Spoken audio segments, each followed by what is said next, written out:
All right, just got to make sure to All right. turn Hello, on everybody. everything on stream. Hello, everyone. Welcome back to the game of all time, The game of all time. Wish Cave dating sim arc, visual novel arc. This is not a Yeah. dating sim; it's a visual novel. Yeah. How are y'all doing? Sunday evening, not usually when I stream, but Yeah. better late than never, as they say. Yeah. I hope we're doing well tonight. Yep. It is. We are playing more, more Heart of the Woods. Yeah. So we left off on a pretty heavy revelation, as might be said. Yeah. I think so, right? Uh, Yeah, a let's. lot of drama going on in this little world we call fuck. What was it? I had no idea where I was going with this. Okay, let's just continue. Yeah. Okay. Let's check the history. Oh Yeah, yes. so when we last left off, Morgan tried to get her cat to talk. Her cat Yeah. didn't talk. Very rude individual, that cat. Yeah. And Maddie and Tara are, you know, thinking that she's a little not right in the head Having some second thoughts, perhaps. about many things. Yeah. Yeah. Well, surely things will be alright soon enough, right? Surely. Surely it'll be fine. Should be Should called a be called herster. herstory. We'll pass, I mean, that is a good point, but, this is a Wendy's. This is a Wendy's. Hey, pass. How are you doing, Pass? Hope you're. How's your night going? Hope you're well.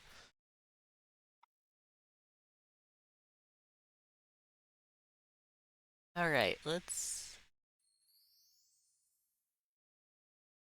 Alright, Right, yeah, how this do we want to one's. handle reading? Because I don't want to yap as much as I did last time. I think, like, major scene switches instead of per chapter. Does that work for you? Sure. Yeah. So Like I when they can. move to a new location or something? Yeah, so I can start reading Maddie's inner thoughts. Yes, her inner yapping. Yeah. Yeah, I can do that. Alright. Outside, the wind has picked up a bit, and there are clouds starting to close in. A nice day that had been shaping up seems like it might not happen. Alright, so I'll admit that was kind of awkward. For everyone involved. Yeah, no kidding. You think? You think? Great, I'm glad you can admit it. That doesn't help us any. Next time we see her, we just won't bring up the cat. Hopefully she won't either. We can just pretend it didn't happen. Next time? What do you think is going to happen next time? That she was saving the good cryptids for the second time we hang out? We can ask her about the spirit or the lights, that kind of thing. Mandy is angry. Look at those angry eyebrows. Holy shit. Yeah. Have we seen this expression before? I don't know, actually. Now that you mention it.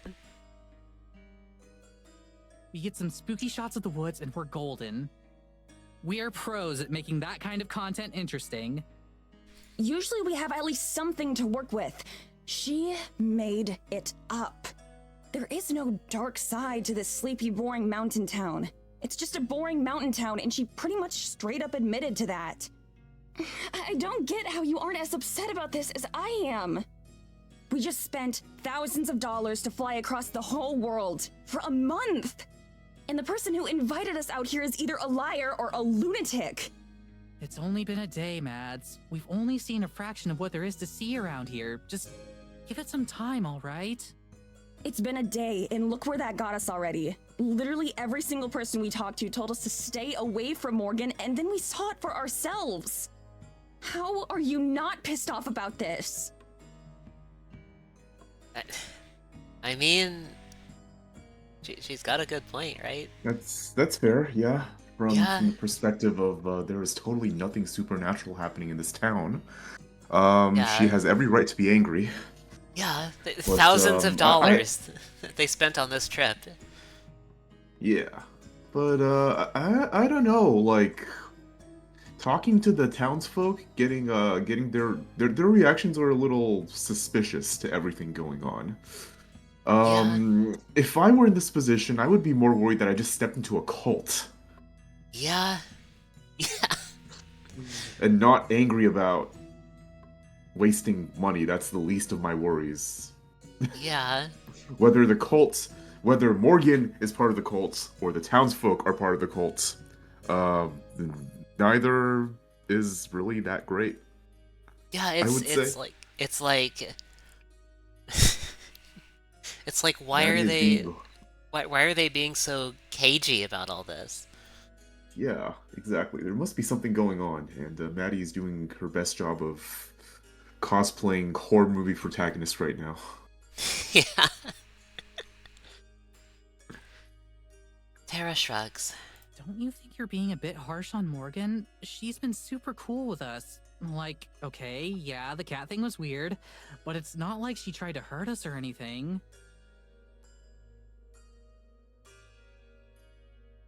I mean, yeah. That much is Also, true. a good point. Yes. Yeah.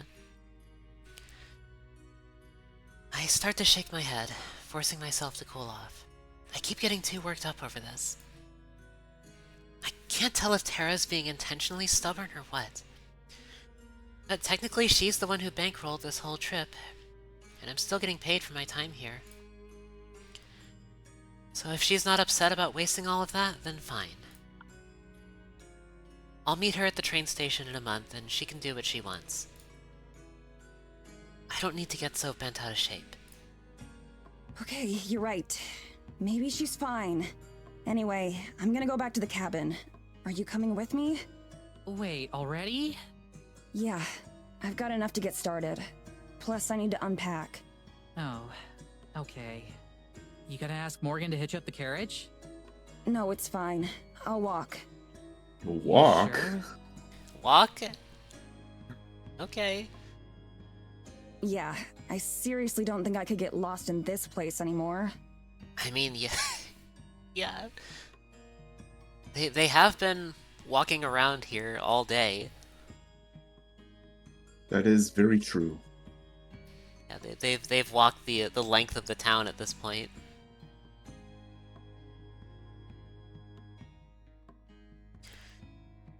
She seems uncertain. Probably because of my sudden mood swing. Okay, I'll probably do another lap around the village. Maybe get Morgan's input on some stuff. Okay, see you later then. See ya. Horror movie protagonist. I turn and Maddie walk away. Rings. Yeah. I turn and walk away so I don't have to see her staring like a lost puppy.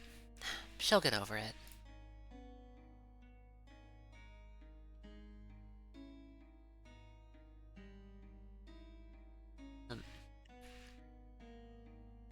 Oh yeah, I guess it is still me here, isn't it?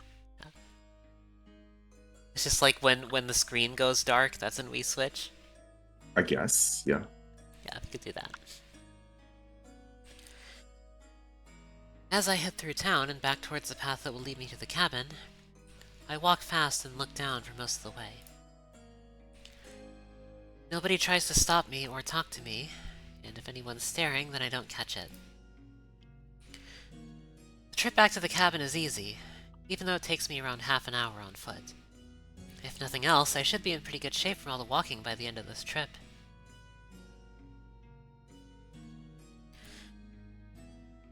I spend the whole walk fantasizing about home. My comfy bed, my film collection, our cat BT. Well, technically he's Tara's cat, but I take care of him most of the time. Speaking of cats, I wonder how Tara will explain to Morgan why she's on her own.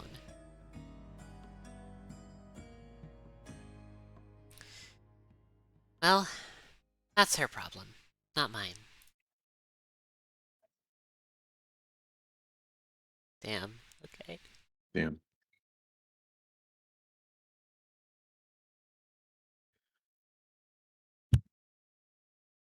Alone.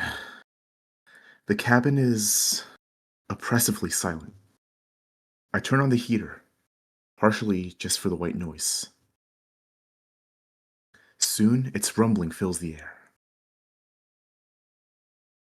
I grab an apple from the small bowl of provided food and then head into my bedroom, setting up my laptop in bed next to me. I usually try to watch a film a day, but that's difficult when I'm traveling. Now's the perfect time to catch up, though.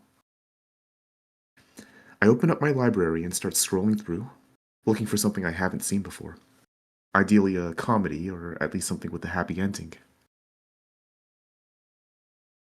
I've just gotten through the L's when there's a knock at the front door. Yeah, a lot of L's today. Yeah. I nearly dropped my apple. Who would be knocking? Tara and Morgan both have their own keys. Oh no. The knocking comes again just seconds later. Whoever's out there is super impatient. Oh, is it? Mayor. It's the mayor. It's the unfortunator. It's the fucking mayor. God damn it.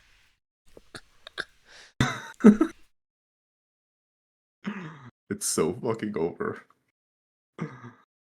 My heart thumps in my chest. What if we're being cased for a robbery or something? Oh no, even worse. Even worse. I hide my laptop under the blankets as I hurry into the living room. There's a third knock. Right as I reach the door, and I peek outside to see a shock of orange hair. It isn't Morgan, but instead, her mother. Oh no. Why? The unfortunator is here. What are you doing here?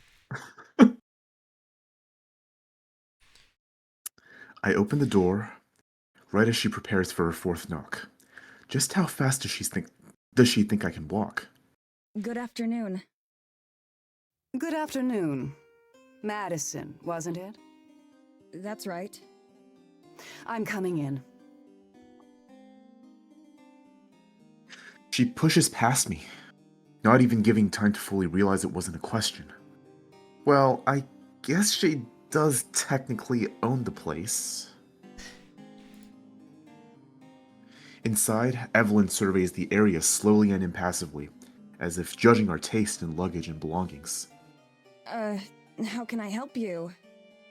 I wanted to make good on our promise from last night to talk. Please, have a seat. That is the scariest smile I've ever seen, and there's also a spider. I need to kill that. Oh, Be right back. okay.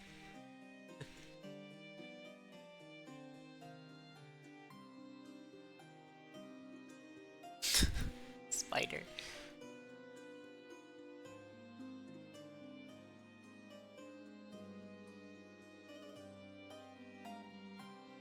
Right, I'm gonna look around at stuff.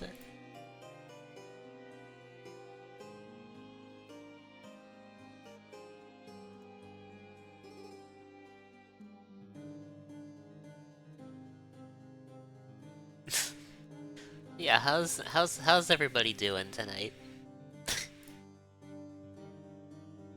You all good? You all doing good?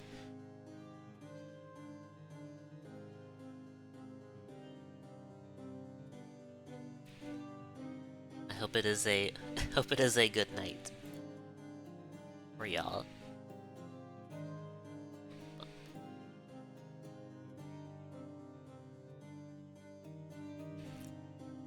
I am doing. Hey Jag, welcome in. You are doing. That's good, I think. Yeah, that's good, I think.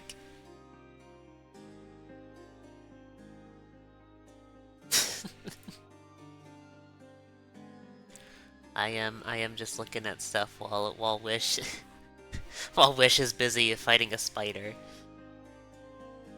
Oh yeah, I should have that there. I'm sorry, Jag. If they're in my room, they have to go. How are you doing, Jag? Anyway. Yeah. Jag is doing. I think that's good. Oh, I misread that. I thought he said don't. Oh.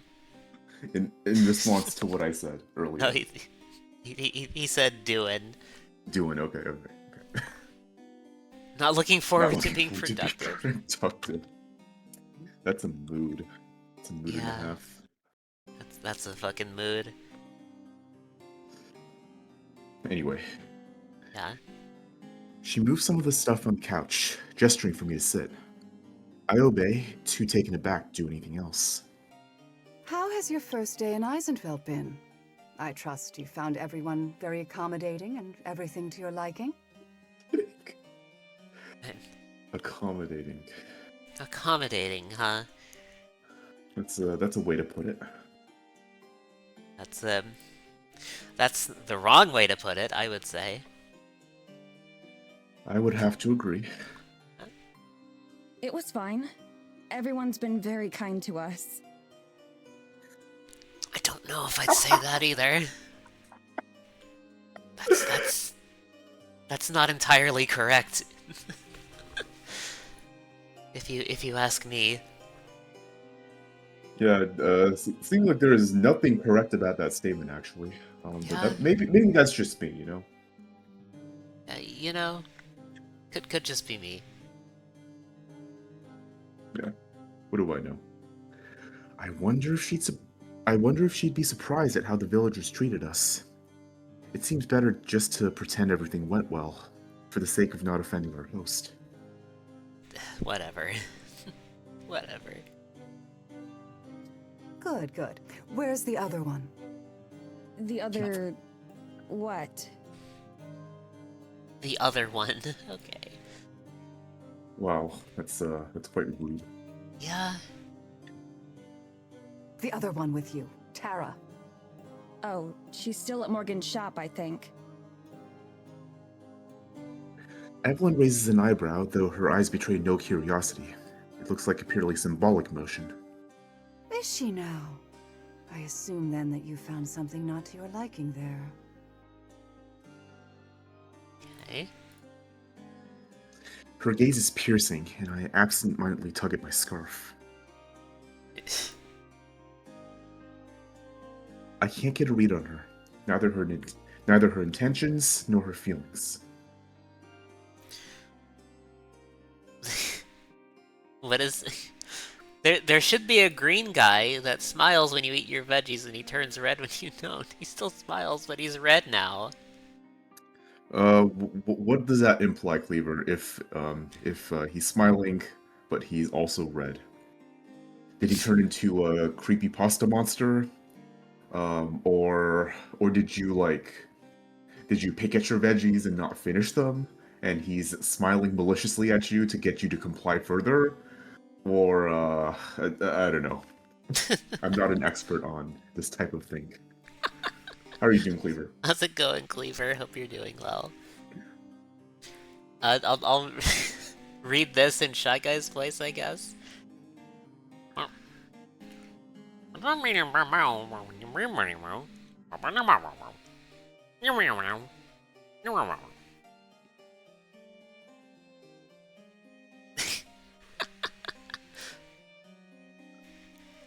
I did it. Thanks, Cleaver. Thanks, Cleaver. Hope you're doing well. Have you read this one? Wait, I think... Yeah, I have. You're doing okay? Alright, nice. It was fine. I just wanted to come back early so I could take a nap and get started editing the footage we took. I hope my lie is convincing. I don't want to tell her that I think her daughter's crazy. She doesn't seem to question it. Yeah, we are continuing this Yeah, Wish and I are continuing this visual novel we played during Valentine's Day. Yeah. What an experience. It is an experience for sure. I see, I see.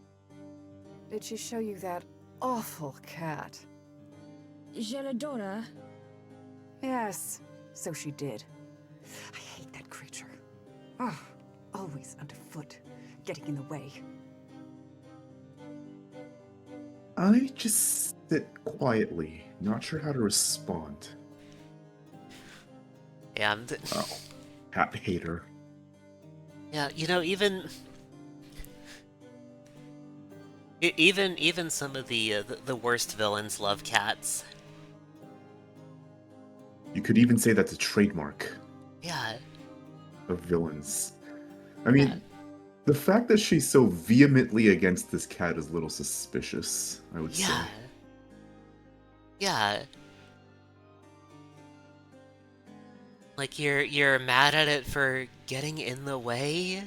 For existing Like, in the general vicinity of your person. just Sure just thing. just letting it do whatever the fuck it wants? Yeah. Yeah. Like talking? Yeah. Could this be some manner of evil detecting pet? Because you know, usually some media will have those. Very curious, I bet- Evelyn. I bet it hisses at her when she walks into the room.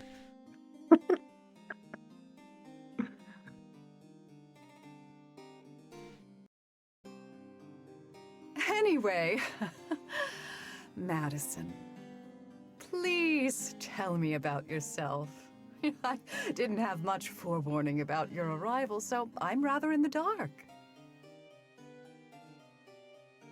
Her tone is suddenly friendly, but not warm. She smiles, but it doesn't seem to fit her mouth. Her lips seem to stretch a bit too wide. This is a fucking Carol holiday, like. Like that's what God. I've been saying since this since last stream. Like I mean, checks. this is just a Carol holiday, like.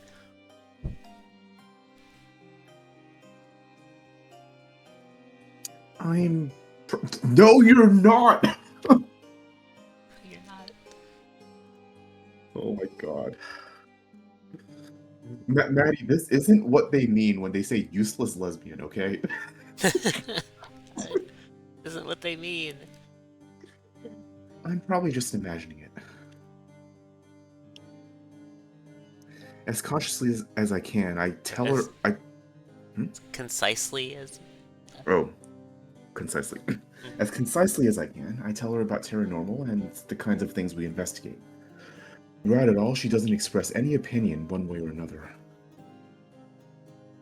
Just nods occasionally. And what brought you to Eisenfeld? I hesitate. How much has Morgan told her? Anything? Morgan told us that there are a lot of ghost stories and legends around here. Lights in the forest at night and whatnot. Tara really liked the sound of a vacation out here. Evelyn sighs deeply. It's jarringly melodramatic after her total apathy during my explanation. And she's gonna go on about, oh, that's my Stay away from my daughter. no, that's my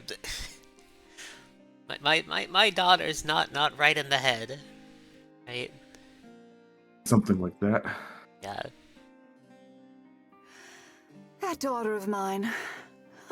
Always lying and making up ridiculous tales. Yeah, what did I tell you? Yeah.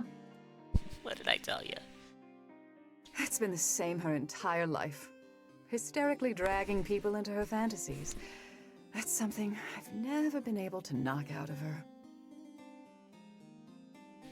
Why did you phrase it like that? She shakes her head sadly, standing up from the chair she'd been occupying. I'm sorry to say that, well, you're simply the most recent victims of her lies. It's a pity, but you won't be finding anything like that out here. Besides, it's dangerous to go into the forest, especially at night. And we wouldn't want anything to happen to you after all. Why did you After phrase it all, like that? That's why we have the rules that we do, for the safety of everyone. Yeah, why did you phrase it like that? Wouldn't want anything to happen to you? What are you implying is going to happen here, ma'am? What are you implying?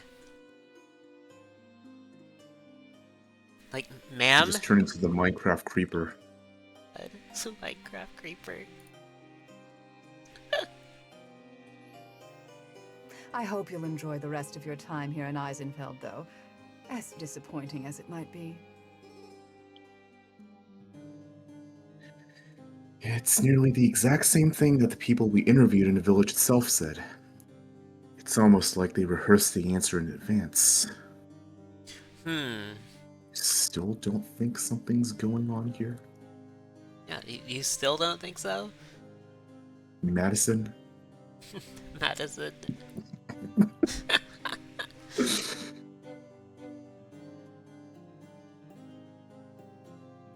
With long, deliberate strides, Evelyn crosses the living room to the front door. I'm sure I'll see you again. Okay. She doesn't wait for me to respond. She just leaves, the door slamming shut behind her. Just Intriguing. intriguing. How much of Deltarune Chapter 4 do you know about, Wish? Nothing. Nothing? Well, I've watched some videos about Gaster. Okay. That's about it. Okay. But I don't know, like, if... I don't, like, connect the things that they talk about to any specific moment in Deltarune, because I haven't played it yet. Okay.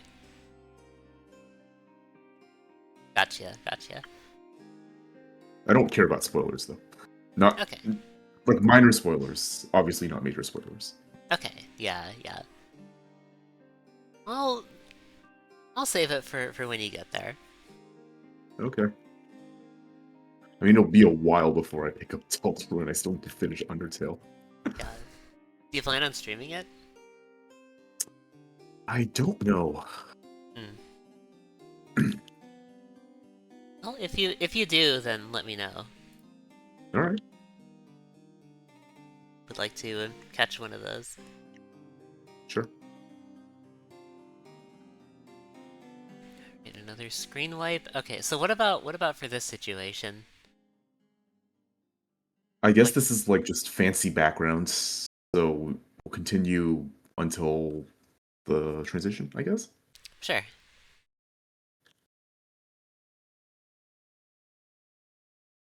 Right, I go sit in ahead. silence for a while, unsure what to make of it all. So Morgan's own mom thinks she's as ridiculous as I'd suspected the whole time. That's pretty damning. Though I doubt it will change Tara's mind about anything. I'll have to let her know when she comes home. I stand up and head for my bedroom, passing by the chair that Evelyn had been sitting in. As I go, for a moment, I swear that I feel a breeze, frigid and cold.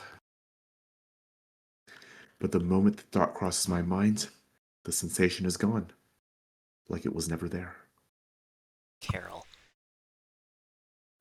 Shivering, I return to my warm bed and laptop, and to a long overdue break.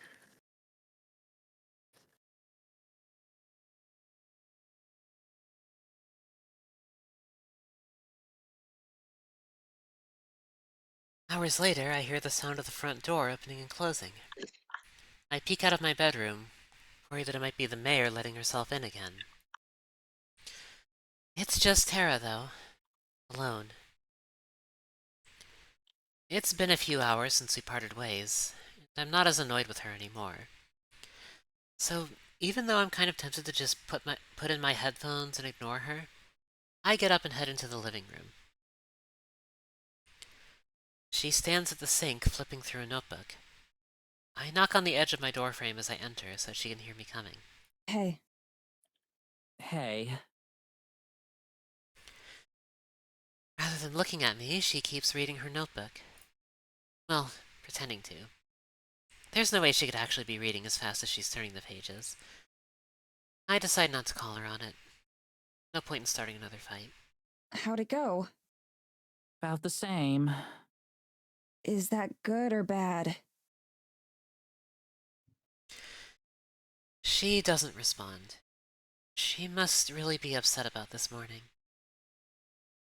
It's not like she's being unreasonable. Now that I've had some time to rest and recuperate, I feel kind of bad about being so harsh towards her and Morgan. Morgan's mom came by earlier.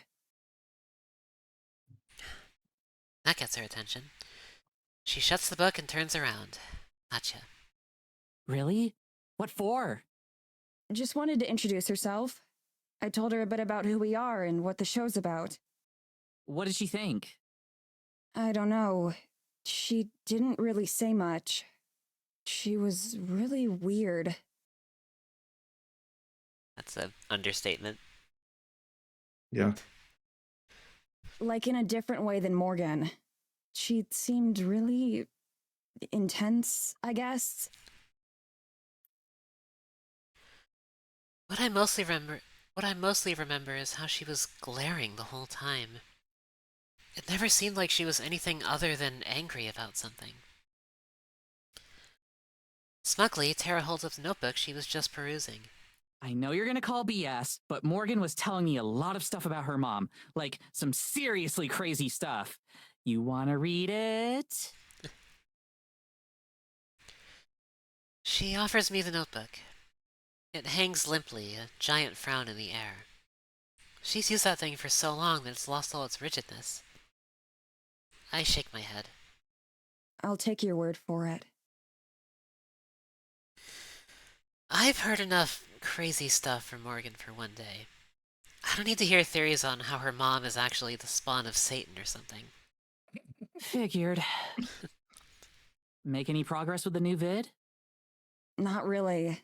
We're gonna need more footage before there's enough to really get started. That mean you're coming with us from now on, or what? Yeah, I will. Sorry for being bitchy earlier. I mean, it's not like it was unwarranted, right? Well, some of it was unwarranted, but Yeah, like, there was something there. yeah, there was some reason to be a little antsy, I would say. Yeah. Again, Don't sweat it. she strikes a pose. Just make sure to bring your A game. I roll my eyes, but I'm smiling. Even though we bicker a lot, I'm truly grateful that it's always easily patched up. Yeah. I can't promise that I'll buy into a word of what Morgan says. The least I can do is try to be polite about it.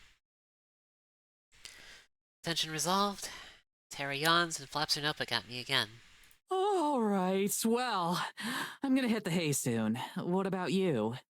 I'll probably watch a film first. I'm not that tired yet. How many times can you watch 2001 without getting sick of it? I don't know, but I intend to find out. I respect it. Yeah, respect. If you have a favorite, you have a favorite. Yeah. Don't let anyone take that away from you. Yeah. Let that be a lesson to you, chat. Tara and I each head back to our bedrooms. As I go, I feel a bit better about everything. Just because I'm quitting the show doesn't mean I want to lose Tara as my best friend. We've been friends for over a decade, so of course we've had our disagreements and arguments. I think the longest we've ever gone without talking was a month. Still, over the last few days, it's felt like we've been coming dangerously close to saying something that goes too far. Either one of us. And thinking back on today, I can't really pretend that I'm not the one who was mostly at fault. Even when I'm aware that I'm losing my cool, sometimes it feels like it's hard to stop. Tara totally has it coming, though. At least some of the time. Surely. Surely. From now on, I will be better.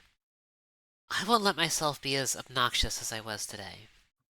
For everyone's sake. Climb into bed and set up my laptop, getting comfy. In the dark, with my headphones in, it doesn't take too long to immerse myself in the familiar feeling of a film that I love. That's what I appreciate about movies. No matter the circumstances, they can help you escape.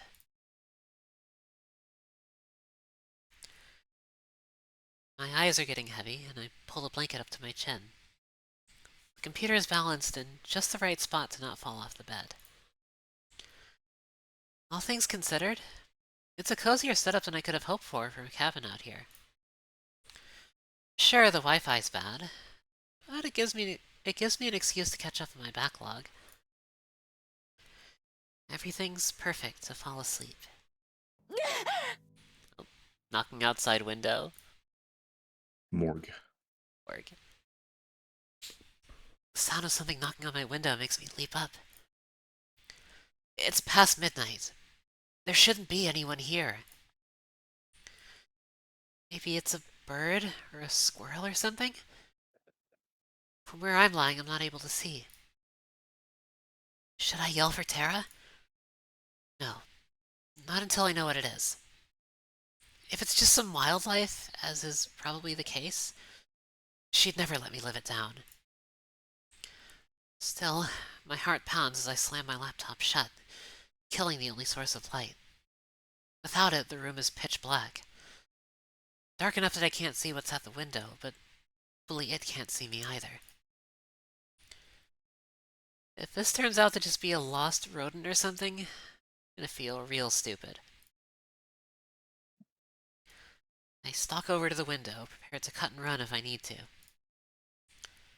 Slowly I raise myself up to eye level. Hey. It's Morgan. Yeah, it's working. That's why she's the goat. That's why she's the goat. Morgan is pressed against the window pane, looking into my room with one hand resting against the glass. You have a minute? Have a minute? God damn it.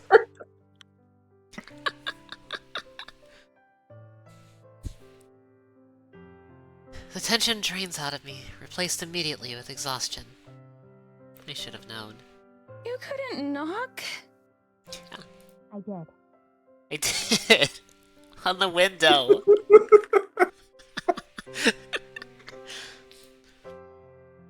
Oh, Morgan, you're a treasure. I rub my temples and sigh.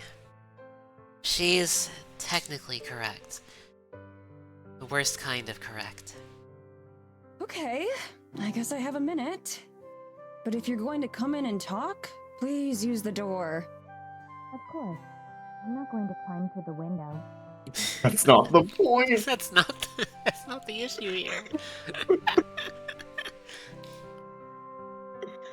Color me shocked. I head into the living room and hesitate in front of Tara's door. Should I knock? Knowing her, she's probably already asleep. I've always been jealous of her ability to pass out instantly. I decide to leave it up to Morgan. There must be a reason she knocked on my window, not Tara's. I unlock the front door and let Morgan in. She's waiting with a thermos of coffee in her hands, like usual. Sorry to bother you. I know it's late. It's fine. I was still awake. Not for much longer, ideally, but I keep that to myself. Were you working on the video? Nah, Just watching a film before bed. Can't do much until we have more footage, and even then I left most of my setup back in the US. You sit down on the couches, just like her mother and I did earlier. For all her faults, at least Morgan isn't as terrifying as her mom is. Does Tara help with the video work at all? Not really. I've tried to teach her stuff once or twice, but she's not interested in learning. That sounds like her. Yeah? Skull. Skull emoji. Yeah. I'm a little put off by Morgan already feeling like she knows Tara and what she's like. I guess that's a result of watching someone online for so long. You start to think you know what they're like, even though you only ever see one side of them. We get it a lot, so I'm kind of used to it. Sometimes it can become a bigger problem, though. People think that they're entitled to us acting a certain way because they've seen it online. Fortunately, Morgan hasn't been that way at all. Yet. I do wish that she would get to the point of why she's here, though. And instead, she gets up and heads to the kitchen area, retrieving a coffee mug from the cabinet without ever turning on the lights. I twist around to watch as she pours some of the coffee from her thermos into the mug, and then loads that into the microwave. Must not be a very effective thermos. At least she's polite enough to make sure the microwave door doesn't slam. She leans against the counter, barely visible to me. Tara told me that you're leaving the show after this trip is over. Of course she did. I must have made a face, because Morgan clears her throat loudly. Sorry, was it supposed to be a secret? Nah, it's fine. But yeah, that's the idea. I'll go back and finish school. I see. That's a shame. I know you hate when it happens, but I've always enjoyed the moments where you're on camera. Thanks. I'm just camera shy. Ironic, I know. She's yanked me on screen enough times that I'm a bit used to it by now, though. Morgan hits the stop button on the microwave a second before it dings. She retrieves her coffee and returns to the couch. But I guess that's why things seemed a bit tense between the two of you, right? Before I can answer, she shakes her head. Actually, sorry. That's none of my business. You're fine. It's that obvious, huh? A bit. You seem tense whenever I see you. That's actually the main reason I came by. I promise it wasn't just to be nosy. I was starting to wonder. I came by to say that I'm sorry. I know that you're also uncomfortable around me. She says it as nonchalantly as if she was telling me about the weather. I bite my lip. I mean, she's not wrong, but I don't want to just say that. It's okay. You don't have to spare my feelings. I guarantee I've been called worse than whatever it is you're thinking. It's just that I'd sleep better tonight if I cleared the air between us first. It's reasonable. Yeah. She takes a long sip of coffee that should be hot enough to scald her mouth. I can't fathom how she could sleep at all, if she even needs to anymore. I mean, It's nothing like that. Nothing personal, really. I'm just a cynic, I guess.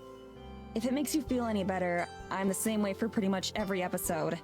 You just get the behind-the-scenes experience this time. Morgan shrugs. I can't blame you for thinking I'm crazy or full of shit. But I can promise you that I'm not stupid. It takes me a beat to realize that was a joke. It's fine. I'm always the skeptical one out of the two of us, after all. There's just a lot going on, like you heard. So I'm sort of a mess all around right now. It's not your fault. I half laugh. At least not entirely. She smiles thinly, seeming to appreciate my bluntness. To be perfectly honest, you weren't really what we were expecting either. She sets the coffee down, looking interested. Really? Yeah, we were prepared for someone super fangirly and like all over Terra. Like annoyingly so. Not me. right. Even in your email, you seemed a bit more... I don't know how to not say this rudely. Interesting? Engaging? Not monotone? More energetic? Yeah, she saves me again. Yeah, pretty much. Emails that we had exchanged back home had lots of smiley faces, exclamation points, and other cheery touches. In person, however, seeing Morgan smile at all is a rarity on its own. Honestly, that's kind of a mood. Yeah. That makes sense. I wasn't trying to trick the two of you or anything. It's just easier to be open like that online, I guess. Yeah. Yeah. Yeah, for sure. Yeah, for sure. I understand. That much, at least, I really can empathize with. I know that you don't know me, and that so far, I haven't given you any real reason to trust me or believe me. But I hope that you'll at least give it a chance. Paranormal is really important to me. I've been a fan for years. But I'm not the type of person who would invite you to the middle of nowhere just to meet Tara. I invited you out here for a reason, and I'm confident in that reason. But I understand that you'll need more proof than that. I wait to see if she has more to say, but that seems to be it. Thank you for telling me all this, though. I really do appreciate it. And I'm sorry for being so dismissive. It'd be nice to be wrong for once. So, I hope that we do find all that stuff you talked about. I really do. Tomorrow night, I was going to show Tara around the woods a bit. Would you like to come along? Okay, going to the woods? The place where the mother doesn't want you to go, thinking. Yeah, I'll be there. Okay. I don't especially like the idea of wandering the forest at night, but I can't exactly say no after I just promised to be more agreeable. She nods and takes a careful swig of her coffee, then she stands. Cool. Anyway, that's all I had to say. I'll get out of your hair now so you can get some rest. She heads for the door and throws it open without waiting for a response. Temperature plummets right away and she turns back. Thank you for listening. I appreciate it too. But just so you know, I'll prove you wrong. She closes the door and disappears into the night. She'll prove her wrong. Right, challenge accepted. Alright.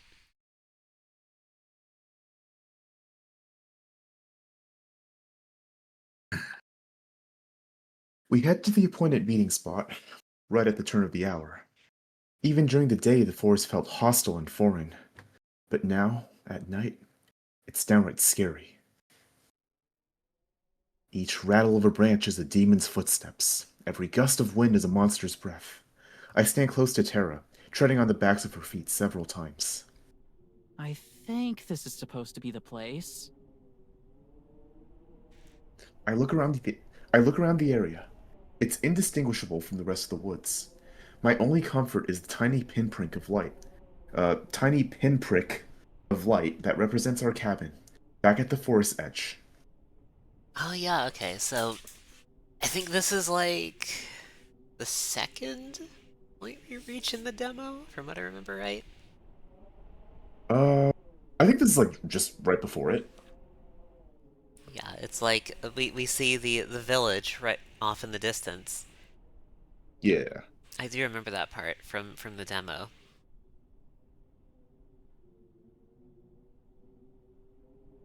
A feeling of dread creeps its way up my spine. What if this is a trap? Or a setup? Maybe Morgan's just lured us out here into the middle of nowhere and is waiting out of sight with a knife in hand or something. Maybe we've walked into of the devil. Of the devil. Considering we traveled thousands of kilometers to get here, if this was a trick, we fell for it hard. The Well, this game's called Heart of the Woods, right? Yeah. So, what is what is a heart without heartbreak? You might be onto something here. Of the woods. The woods, oh no. Jag is willing it into existence.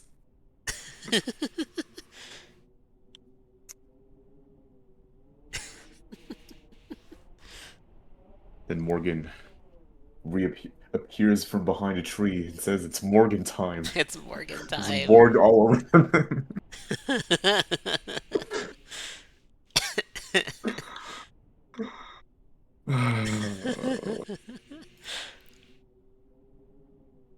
Maybe we're early.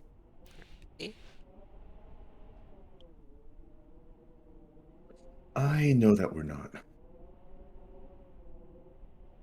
Tara sweeps the flashlight around, illuminating a few identical trees before the light's beam peters off into oblivion. Maybe we should just go back. The light passes over Morgan, suddenly a meter away from us.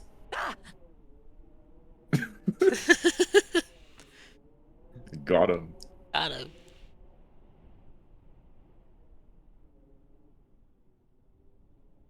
Tara jolts backwards, crashing into me.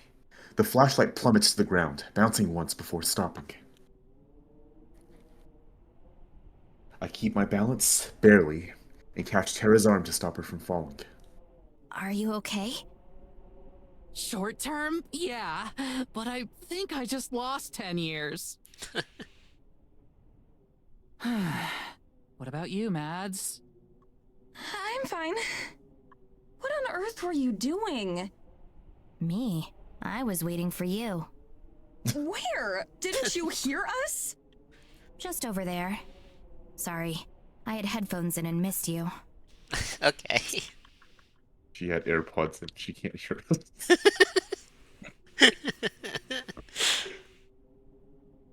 You were just standing in the dark? In a forest? Wearing headphones? Yes? Why? Okay. It's just like, yeah, what about it? Yeah.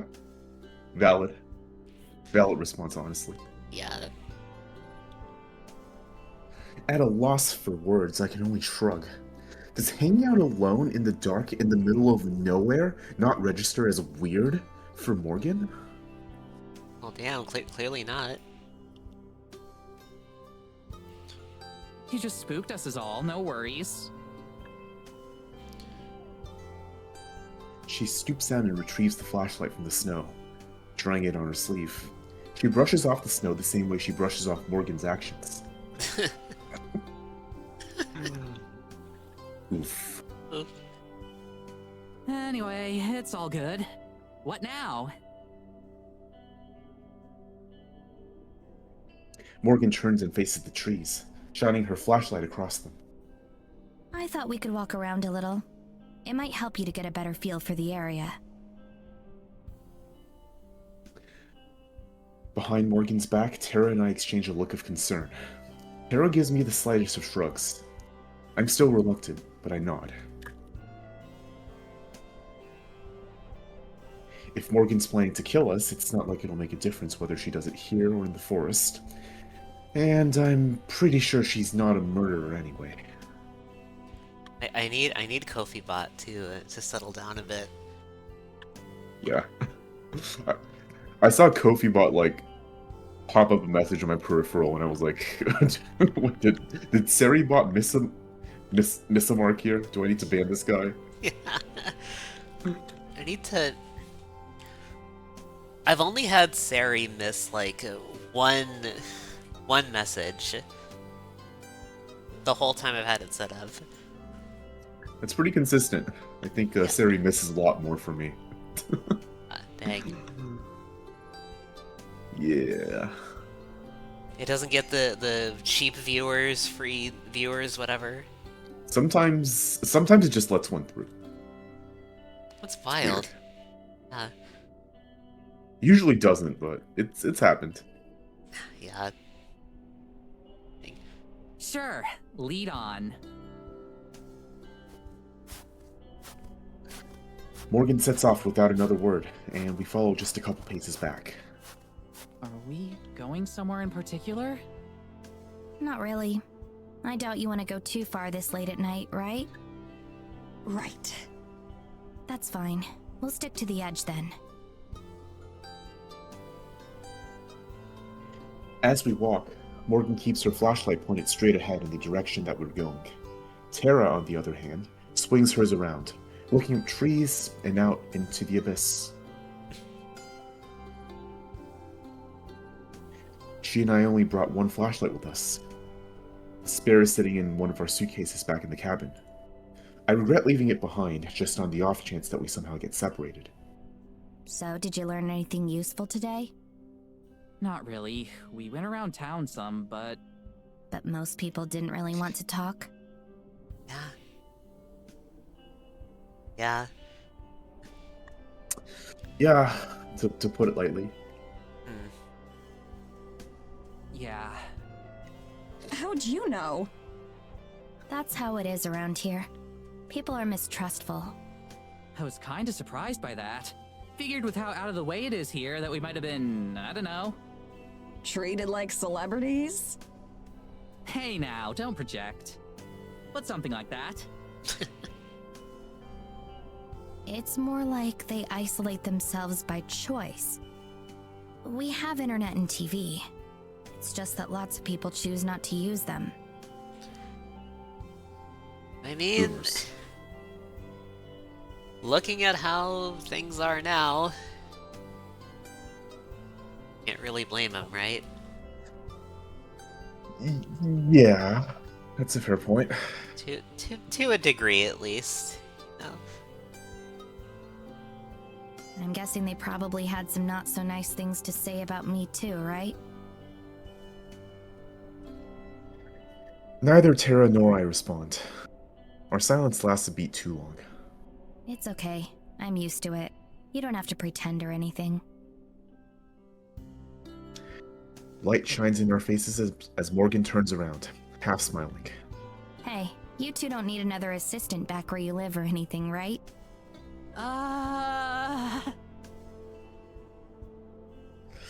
My mouth flaps like a fish while I try to think of a diplomatic response, but then Morgan laughs and faces forward again. Just kidding.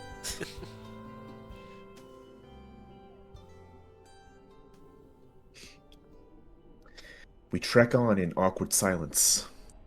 I'm not even sure what we're supposed to be doing or looking for. We're just wandering in the dark, trusting that Morgan knows how to get back to the cabin. It's cold and my feet are sore, and I'm once again regretting coming to Eisenfeld. I gently tug Tara's sleeve, right by her elbow. When she looks at me, I silently gesture back towards where we came from and shrug, hoping she'll get the message. Now? She mouths back. I nod. She gives a worried look over towards Morgan, who is now slightly farther away. Tara holds up 5 fingers. 5 more minutes. Sighing, I nod again. We hurry to catch back up with Morgan. Something wrong? Oh no, Maddie, had something in her shoe. Oh, The worst excuse of all time. It's hard to tell if she buys it. I wouldn't.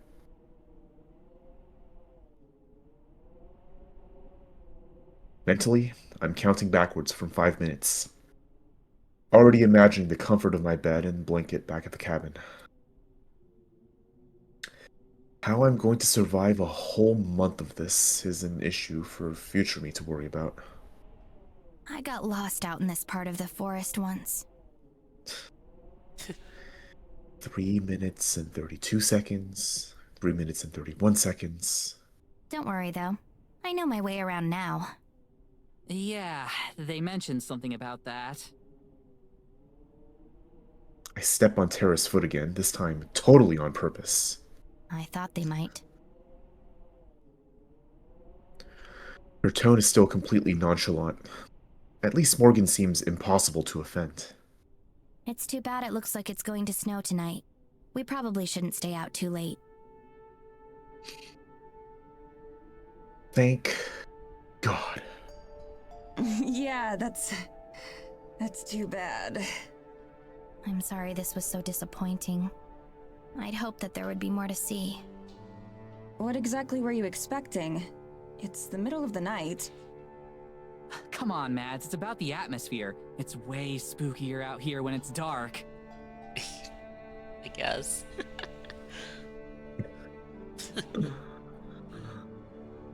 I know, that's half the problem. We can turn back now if you'd like. Before I can agree, Tara shakes her head. Nah, let's give it a couple more minutes. You came out all this way for us after all. I glare at Tara, but I think she misses it. I've lost track of my countdown too. Whatever. The small apologetic smile that I barely notice does little to assuage my discomfort.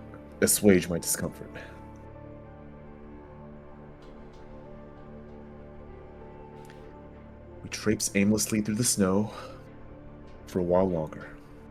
I stare at my feet, more than at the path ahead, and simply following the footprints left behind by the other two. So I nearly slam into Tara, who's come to a complete halt yet again. What now? I saw something. You did? Tara, stop messing around. Let's... No, I mean it. I saw something. I shut up. I can tell by her tone that she's serious. She saw something, or at least she thinks she did. The three of us turn and face the way she is. It's even deeper into the forest, barely lit by the moon. There was a light. Someone else walking around? There shouldn't be anyone out at this time of night. It's dangerous to be in the woods once it gets late. Yeah, Morgan. Yeah. Yeah, exactly. Yeah. I opt not to point out the obvious hypocrisy. It was probably moonlight or something. It wasn't the moon, Maddie. There's something out there.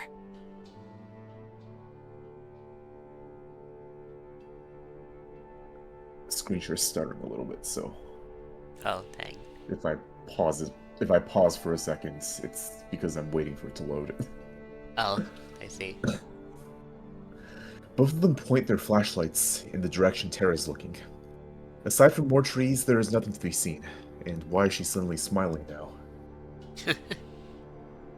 I think the artist of the cutscene here? Yeah, cutscene. Yeah. Didn't see the script when they were told to draw this part of the story. Yeah. Yeah. Maddie. She grins. This is what we're here for. Come on. Tara breaks into a run, leaving Morgan and I behind in surprise. We exchange a look before Morgan runs off after her. I have no choice but to go too. The regret is almost instant. Cold knives pierce my lungs with each heavy breath. I'm not in the best shape to begin with, and the snow and boots don't make things any easier. The only consolation is that we're running in a straight line, so it won't be hard to follow our path back. Every so often, we pause to catch our breath. The pace is catching up to Tara, too, who has to fight to keep her smile on. Morgan seems unfazed by it all. I'm about 3 seconds from demanding that we give up when I see it. Oh no. What did she see? Oh, I read this.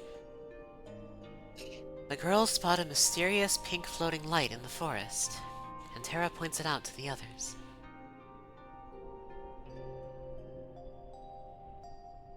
Way off in the distance, too far to identify the source, is a light. It sparkles and glimmers, like a star that fell to earth. I fall silent, the words stolen from my mouth. Then Tara points, stating what we already know. There it is! Buoyed by her second wind, Tara runs off again. This time, Morgan and I are close behind. We follow the light, which sometimes blinks out but soon reappears. I'm too focused on not slipping and falling to give much thought as to the source. There's no telling how long or how far we've been going. Somehow, the light never seems to get any closer or farther away. It's like it's running from us. Hey, wait up! Tara yells out into the darkness. If whatever it is can understand her, it ignores her. Running is quickly becoming difficult. My lungs burn from the cold, and my breathing turns ragged after barely a minute. Tara pulls further and further ahead from Morgan and me, her one-track mind fixated on that light. After a bit longer, I hit my limit and my pace slows back to a walk, then a stop. I fold over, hands on my knees, as I gasp for breath. Morgan crunches to a stop just ahead too, turning back towards me. Are you alright? I try to respond, but I'm breathing too heavily to be able to talk. I just wave my hand, gesturing for Morgan to go on ahead without me. But she doesn't. Are you sure? I force myself to stand and nod. I'm fine. In the murk, Tara's become a disembodied light herself. Only the flashlight's glow visible. I watch it bounce to a halt, and then slowly make its way back towards us. You guys give up too easily. How are you not dead? I haven't seen you run in years. That's 'cause you never hit the gym with me. Yeah, Got him. that'll do it. I don't know if she's joking or not, and I'm too worn out to care. So, what was that thing? Do you think it was your forest spirit? Morgan's eyes widen. You believe me? Tara shrugs. I'm considering it at least. I mean, what else could it have been? Fairies. Morgan says it very nonchalantly. I side-eye Tara, who is very interested in her boots. The forest spirit doesn't really make a light like that. At least, not that I'm aware of. Right, that makes sense. Doesn't it, Mads? It was probably someone from the village. But, as I say it, I know how unlikely that is. The way the light seemed to always maintain a precise distance was unnatural. I can feel the seeds of doubt being sown in my heart. But it was definitely strange. Tara looks at me with more pride than a rainbow flag. Yeah. I mean, we saw a lot of those in the prologue, right? Yeah. That's certainly a way to write dialogue, though, I'll say. Yeah. Yeah. Hey, holy shit! That's practically canon in Maddie terms. It's not a wrong analogy, yeah. It's not wrong. It just is, I guess. Technically correct.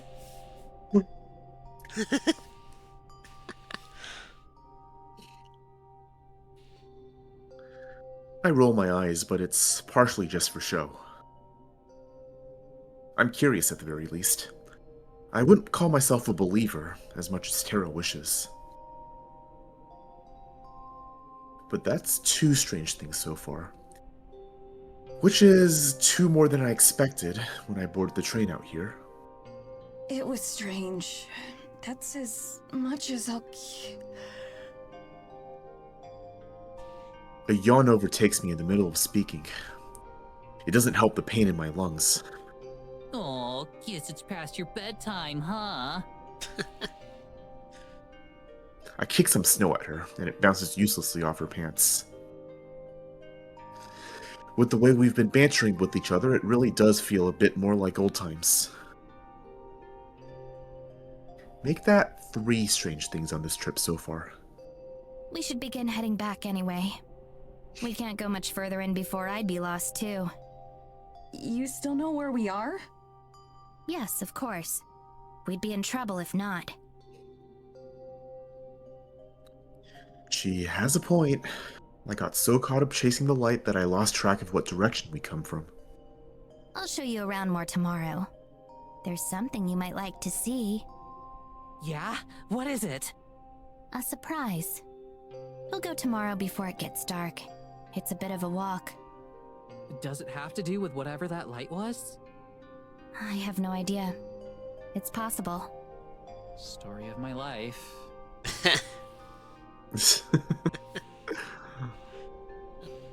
Okay, well, we'll call it quits for tonight and pick back up tomorrow? Yeah, I guess. That's fine by me. Great! He hops forward, then pauses. Guess you ought to lead the way. Morgan smiles as she does just that.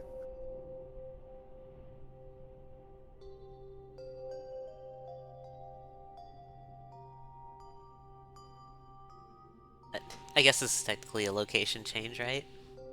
Yeah. It takes us only 15 minutes or so to reach the cabin. We must have added a lot of time to our trip with all the wandering we did. Morgan bids us farewell at the door, which I barely returned before stumbling inside. I'm halfway out of my boots by the time Tara's inside. Guess you're not staying up late then. I'm out like a light the second I hit the bed. Tara grins, just briefly. Right. My hand is on the doorknob when Tara clears her throat. Hey, thanks for, you know, chasing after that thing. I appreciate you playing along. My hand lingers on the door, poised to turn. Yeah, of course. Let's see what we find tomorrow. Right. Yeah. Right. Good night. Hang on, I'll be right back. Right.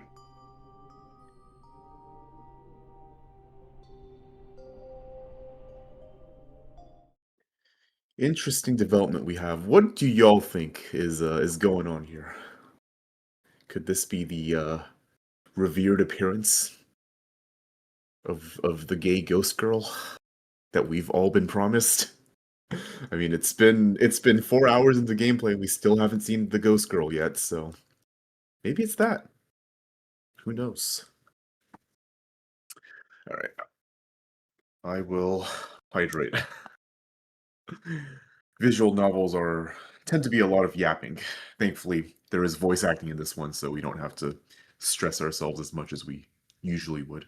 Or, I mean, Ruby's the one who plays visual novels. I don't have too much experience with this, so my yapping skill is not as developed. Right. How's everyone doing tonight, by the way? My part-time thing is starting tomorrow. I'm a little excited, a little nervous. I think I'm going to be meeting my cohort students tomorrow. So yeah, hopefully they're a good group. Last time I did this. In case anyone's wondering, the context is I picked up something to do part time while I'm looking for a full time gig again. This is the apprenticeship that I did back in like 2021.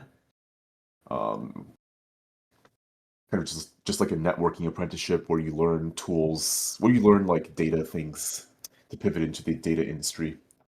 Um, I don't know if I'm describing that well enough, but that's generally the gist of it. And the program is run by alumni, basically people who finish the program, usually opt to come back and teach a new cohort.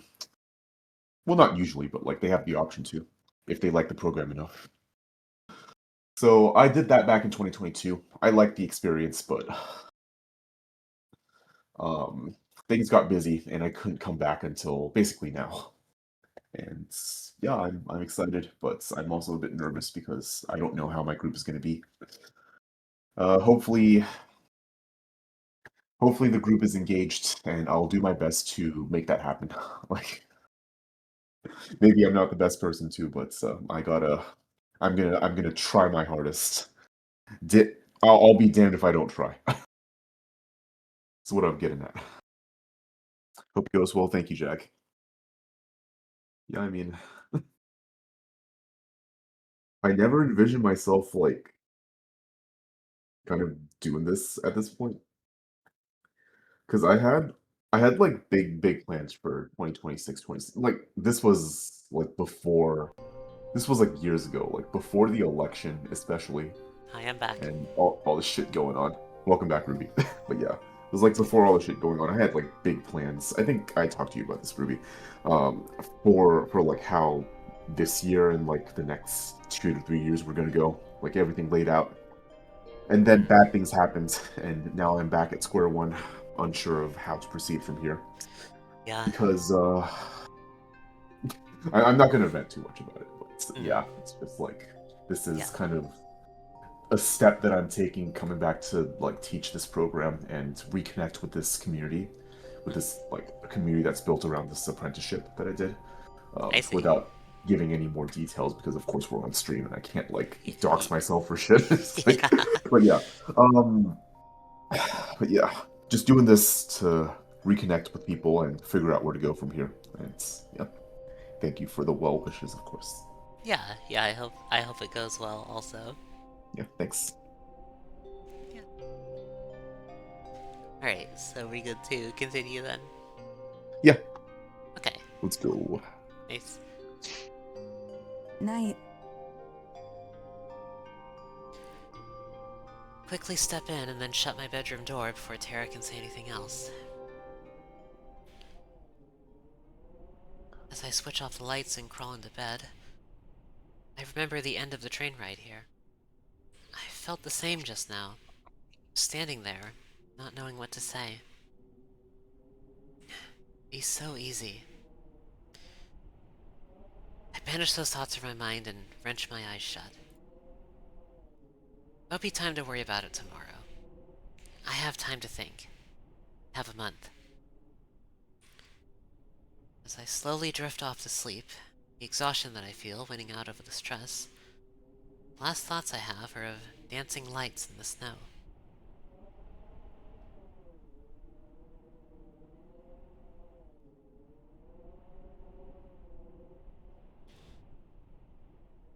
You start to fall into a bit of a routine. Every day, Tara and I will get up and explore Eisenfeld or the surrounding area a bit. We never go too far into the forest, but just enough to set up some dramatic camera angles, or to film some monologue segments for Tara. Once Morgan's done with work, she'll join us or show us around. Sometimes she brings her cat with her. Surprise, surprise, it still hasn't said a word. She keeps promising it eventually will, though. Ever since the night we saw the light in the trees, we've hoped to encounter something equally mysterious or interesting. No such luck, though. Any sort of hope or excitement that I had, any bit of belief that I'd allowed myself to build up, has been squashed back down to resigned indifference. My trademark, I know. It took about a week of this before Morgan asked us to wait for her at the cabin, saying she was finally ready to show us that thing she mentioned. She still wasn't any more forthcoming with what it was, but over the week we'd known Morgan, I'd gotten a little more comfortable with the idea. If she was going to leave us in a shallow grave or something, she had plenty of opportunities to do that already. Yeah, thank God it's not the other Morgan, as we always say. Yeah. Yeah. Of the woods. Of the woods.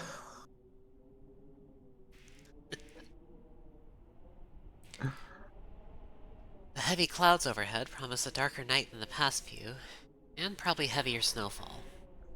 We won't be able to stay out very late. Even with Morgan's guidance, the possibility of being caught in a snowstorm is hard to ignore. Tara paces back and forth outside as I linger in the doorway, trying to enjoy the warmth from the cabin for as long as I can. Finally, a fashionable 15 minutes late, I spot Morgan heading down the trail from the village towards us. Tara zips off to intercept her, and the two of them approach together. Not to be a Hey, downer, but... sorry I'm late. Work was a little busy tonight. Oh, was it? But yeah, not to be a downer or anything. And Morgan is the GOAT, but I'm sorry. She's not fashionably anything. Yeah. I'm sorry. I mean, it's hard to be in this little town, right? I guess so. No worries. Well, that answers one of the myths of Eisenfeld that I was curious about. Whether or not anyone ever actually shops at Morgan's store. Actually, wait, should I still be... I can take over. Okay. Just take over from this line going forward. Yeah. Okay.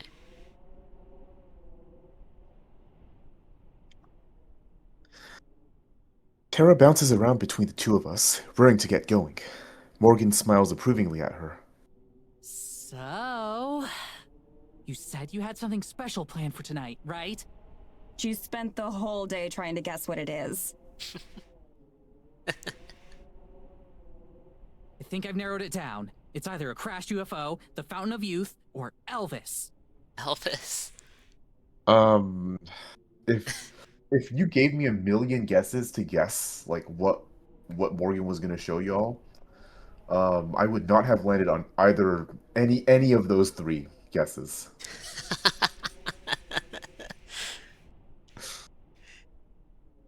I'm gonna turn noise suppression off a bit. Yeah, I'm gonna turn it off. It is kind of muting me a bit on your end. Those are the ones you narrowed it down to? Exactly. Someday, Mads, it's gonna be Elvis, and you're going to wish you'd believe me. Alright.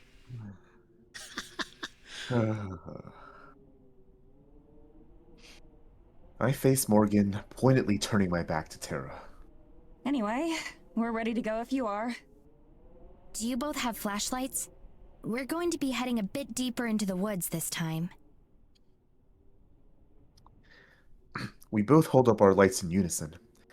After our first venture into the forest together, there's no way I'm ever going out there without us each having a flashlight.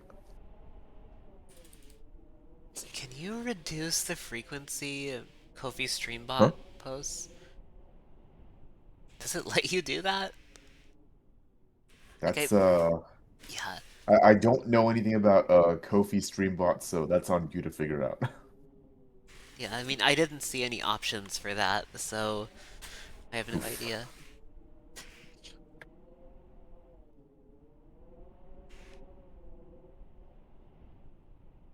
Just having one makes me feel more self-reliant. It helps suppress my anxiety a little bit. Just a little. Great. Follow me. We circle back around the cabin and head into the woods. I've been waiting to show you two this since you got here. You're going to love it. Tara starts to vibrate again, clearly soaking up the suspense. As much as I hate to admit it, she's got me pretty curious too. I'm not sure what she could be keeping secret out here, and for so long. This isn't going to be dangerous or anything, right? Probably not. Probably not? Probably. Probably. So there's a chance that it might be dangerous, is what you're saying. A chance. I'm not worried. I trust the goat. Yeah. Exactly. I like those odds.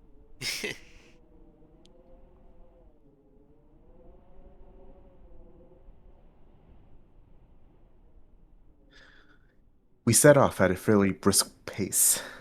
Tara makes it a point to walk right by Morgan's side, taking short and hurried strides. If she doesn't find out where we're going soon, I'm pretty sure she might actually explode.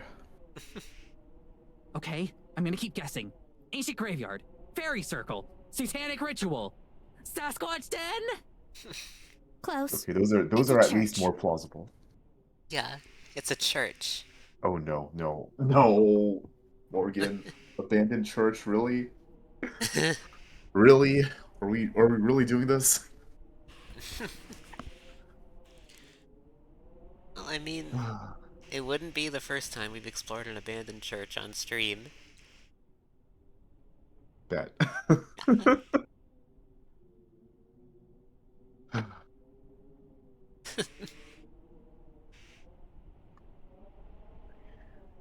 Tara stops dead in her tracks.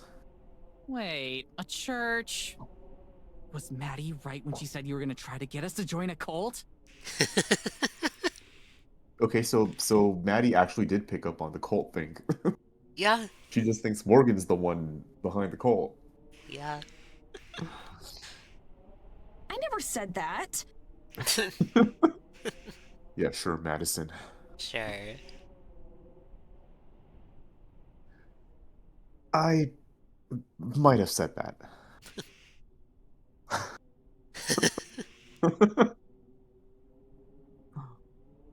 Despite our antics, Morgan never stops or slows down. Nothing like that, I promise. It's really old. Older than any of the buildings you've seen in Eisenfeld. The people who built it are ancestors of the residents today. I guess they were what you'd consider pagans. They worshipped a god of the forest. Whoa.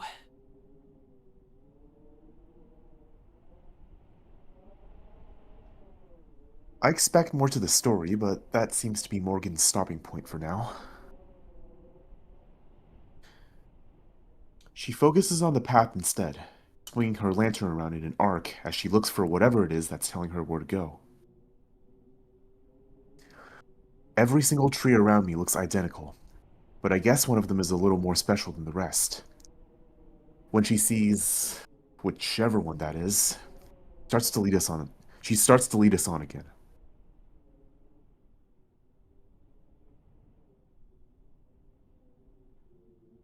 My glasses start fogging up a bit more as we walk. I should have insisted that Tara lay her up a bit more. I'd be a pretty crappy friend if I let her freeze to death out here. So, to summarize, your great whatevers and the rest of the villagers built an old church out in the forest to worship a giant forest spirit, and that's what we're going to see right now? Right. Have I mentioned that Right. this is going to be the best episode of the show ever? Morgan's got Tara hanging onto her every word. Hook, line, and sinker.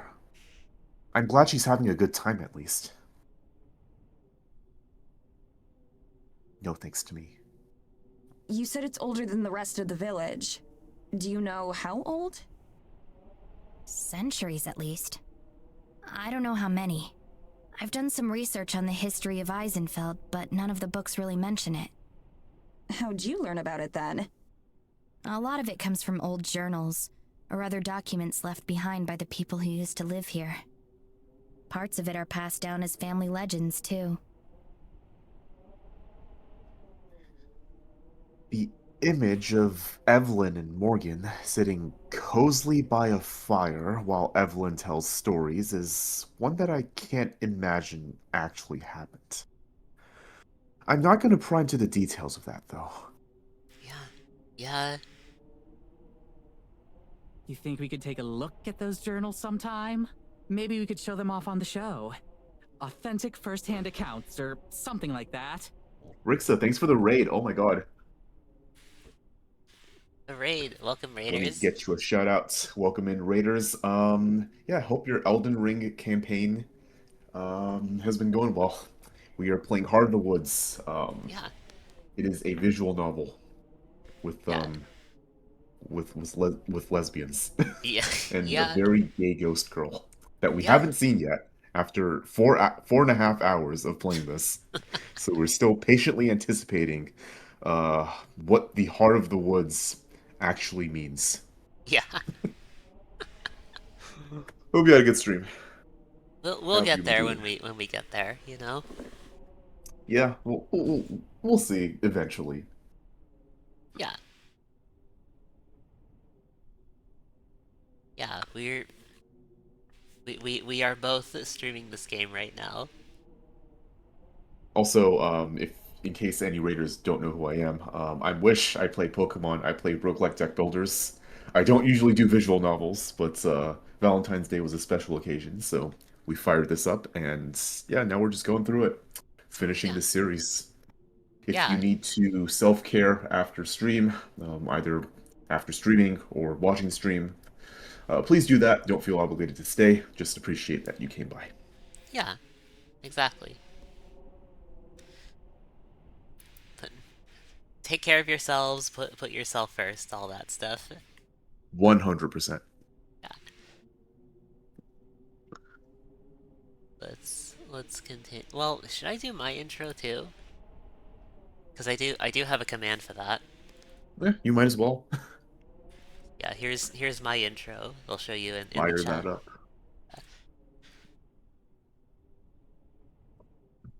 Yeah. Yeah, Ruby is the visual novel person. Yeah. I have been playing a lot of those recently, so Yeah, a lot of fucked up and evil ones. Yeah. I'm sure. like of a certain devil, perhaps. Yeah, with a decidedly different Morgan than what we're Yeah. seeing on the screen right now. Yeah.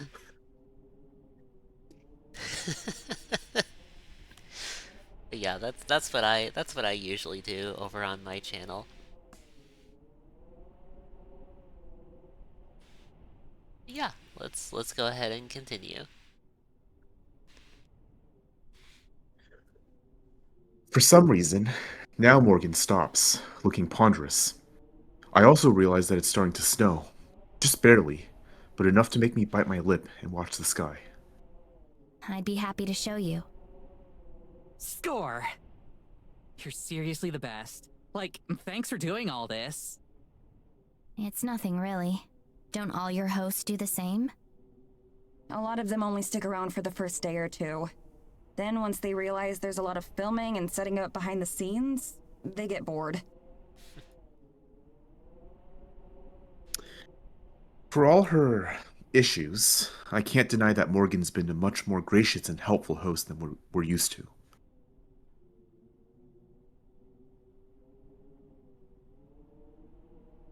We walk in silence for a little bit. All the while, the snow continues to fall, getting heavier and heavier. At first, I try to ignore it, but it's hard.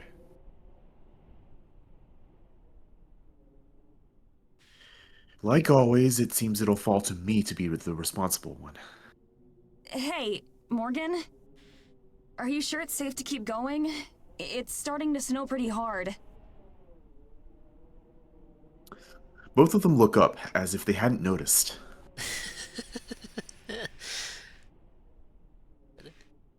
Saffron is dying right now. Wherever Saffron is in the Yeah. world. Oh, you're right.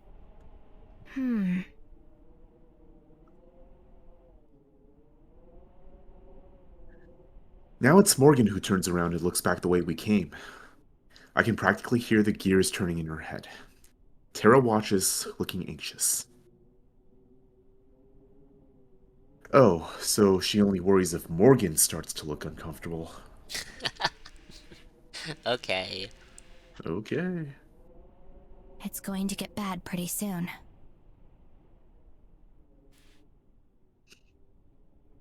She says it so matter-of-factly that at the first... At the first... Okay. She says it so matter-of-factly that, at first, the severity of her words don't register. Then, every single alarm bell in my head starts ringing. Now What? playing How No soon is Escape. pretty soon? And how bad? No escape. Alright. Getting real dramatic here. I'd say within the next half hour. Those clouds don't look good. That's an understatement. They seem to be moving almost impossibly fast. Just like that, the weather has gone from light snow to the start of a blizzard. We need to turn back then. Back to the cabin. I take a couple steps, but the fresh snow has made it hard to walk. Even the trail that we just left has been partially obscured. We're closer to the church than the cabin. I think we should go there and wait it out. Wait it Monka. out? What if it doesn't just pass by? What if we're stuck there for days? Monka. It's better than being dead, you know. I turn to her in disbelief. No shit it is! Excuse me. No, no worries. Morgan wrings her hands, looking genuinely distressed. I don't know what's going on. I don't think it was... Once again, she looks back in the direction we came from, lost in thought. We're just wasting time standing here arguing, you know. Morgan said we should go to the church, and she's the expert. I'm loath to call her an expert at this point, but Tara's right that we don't have time to spare. We're definitely in dire straits if she's the one being the voice of reason. Fine, let's get going then.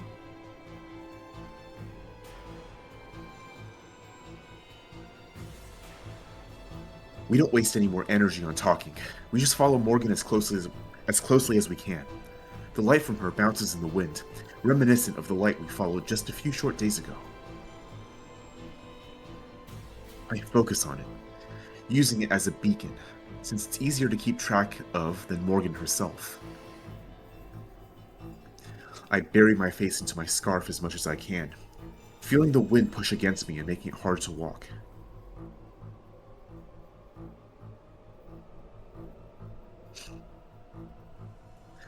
By now, the world around us is starting to grow more and more blurry. It'll be a whiteout before long. My heart beats hard in my chest as my anxiety starts to skyrocket. We keep walking, huddling closer together as we press on. Tara keeps a brave face, but she's shuddering more with each step. Morgan and I push a little closer to her, hoping to help shield her from the wind as much as we can. When we get back, if we get back, I'm not letting her take another step outside until she starts agreeing to wear, until until she agrees to start wearing something warmer. You got there. You got there.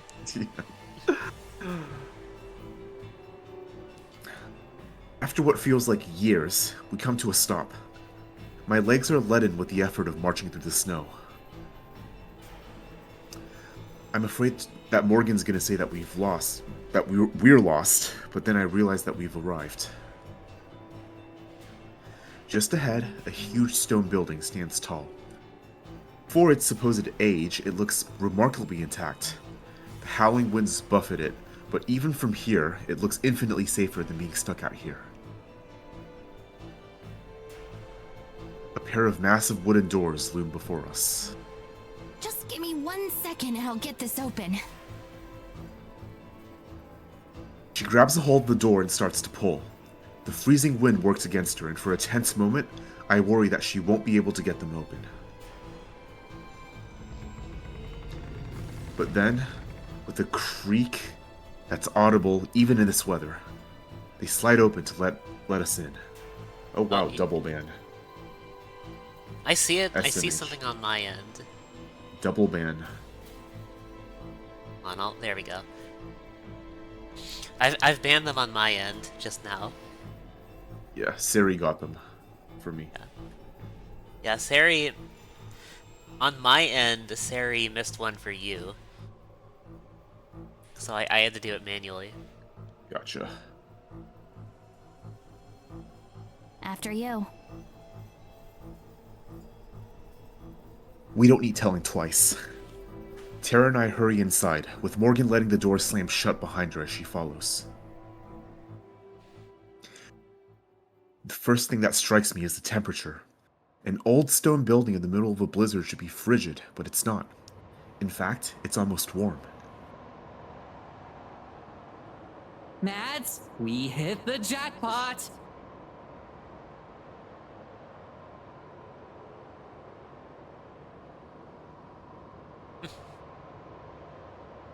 I think you're up. Huh? Oh, right. I That's think you're up, yeah. okay. Her shout reverberates around the massive chamber, leaving a faint echo in its wake. When Morgan said a church, I figured it would be some small wooden shack with a tacked-on steeple. But this... Tara's flashlight beam dances wildly along the walls as she spins in circles, trying to take in every last detail all at once. This is nothing short of incredible. I let my light drift as well, but slowly enough that I can actually take the time to process what I'm seeing. The whole interior is remarkably well preserved.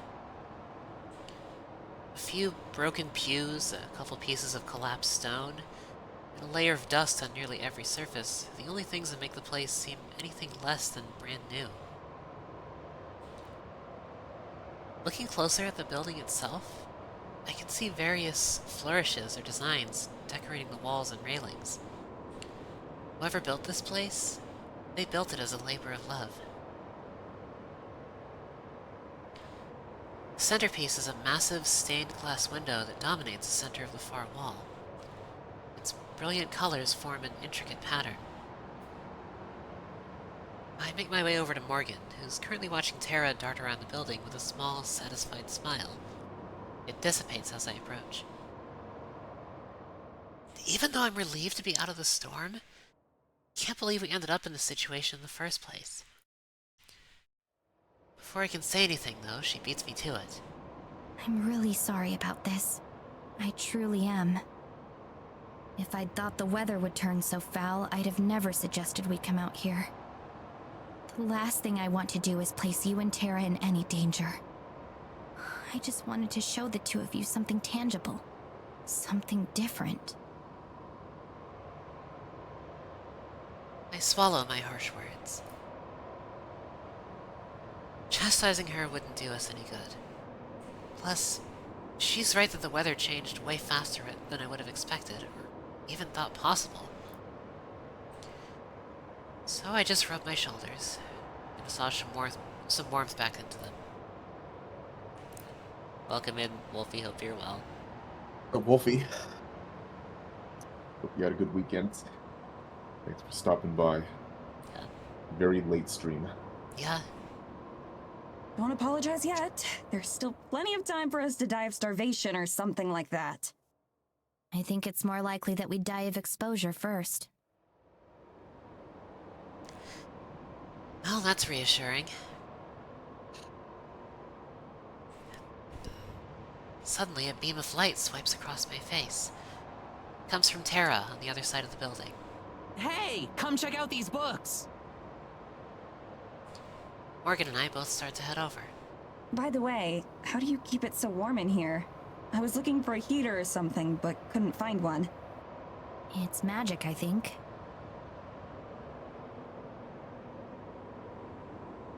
You know what? I'm not even gonna argue.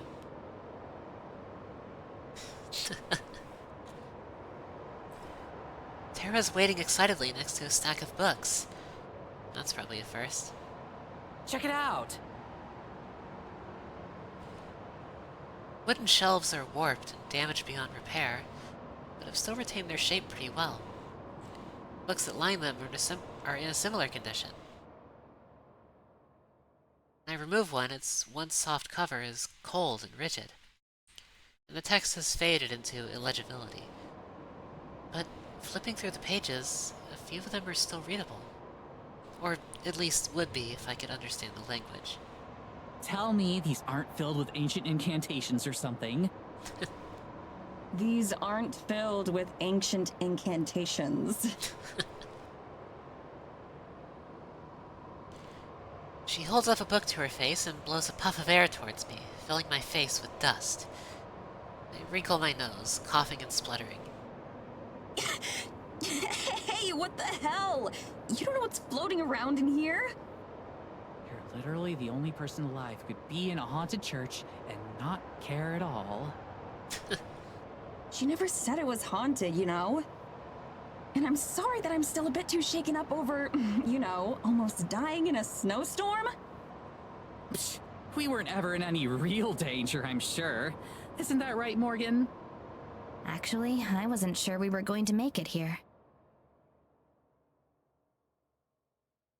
Tara's eyes widen, the reality of the situation hitting her at last.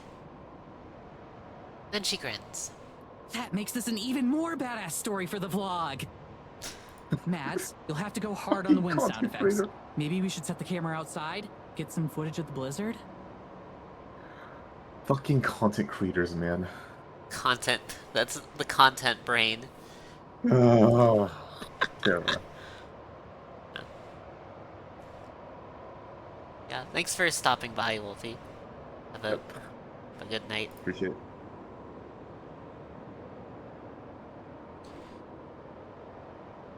She hurries over to where I'd abandoned the camera on one of the pews and picks it up, dancing around as she frames mock shots. I open my mouth to tell her how dumb that is, when a trickle of dust spirals past me. The whole church shakes with a slight tremor, and more dust is displaced. For the head pats. Earthquake? That would be the icing on this cake. It would also be horrifically ironic if we survived the blizzard only to die in a freak earthquake.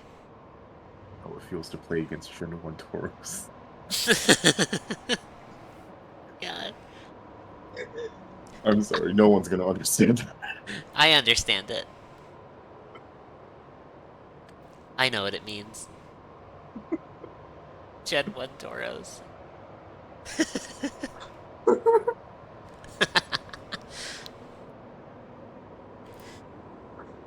Something tells me that's not what this is, though. There's another tremor, slightly stronger this time. And with it, a distant boom. Someone shooting a cannon in the forest. Three of us exchange a glance, silently. For once, Tara is silent. Boom. The stained glass window rattles. I hear Morgan suck in a breath. I look at her, her eyes are wild and confused. Thunderous sound is getting closer. There's another sound. Blistering crack that I recognize as a tree splintering. No winds, no matter how strong, should be able to do that. Wordlessly, Tara heads over to the front doors. Though my first instinct is to call her back to what I hope is safety, I find myself more curious than afraid. I have to know what it is. I have to see it. Morgan lingers behind us, unsure of what to say or do. Tara reaches the doors and presses her shoulder against it. She pushes the door open just a crack. Or at least, she tries to. Terrifying wind catches and rips the doors all the way open, as if presenting the scene before us. I struggle to comprehend what I'm seeing.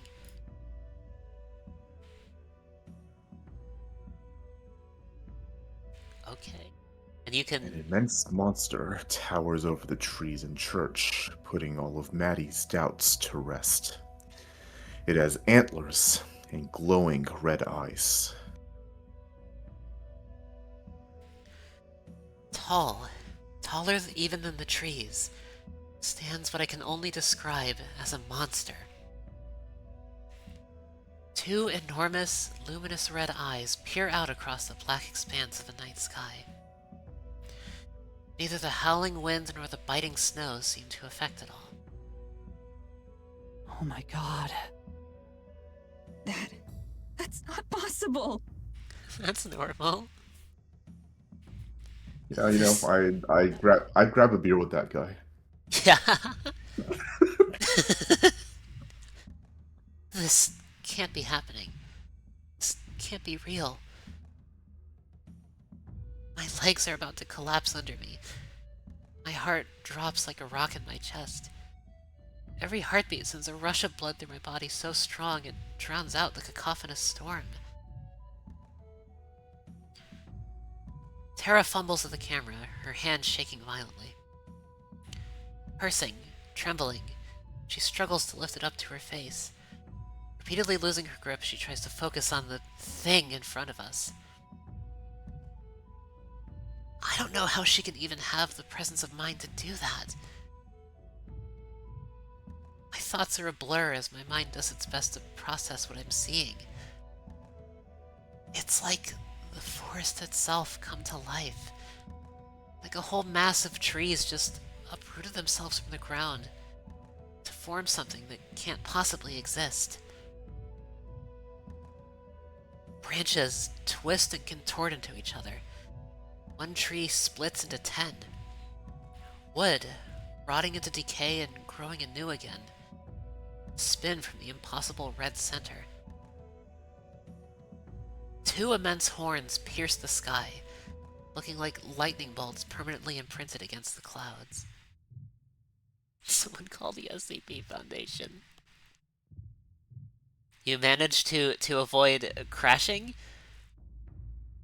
In what context? Yeah, in what way, Pass?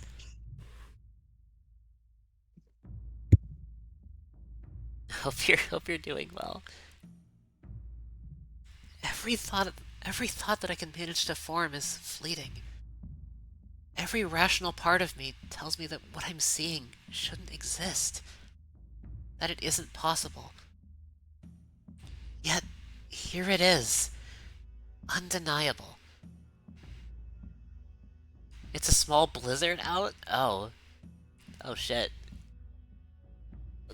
Glad you're doing alright, Pass.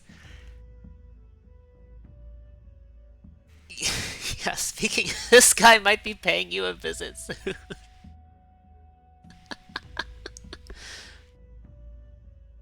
Yeah, it's You might be visited by this thing here in the snow. But yeah, yeah. Hope you stay safe, Pass. I'm happy you managed to avoid crashing. I'm gonna look around. I'm gonna look around at servers and stuff while I wait.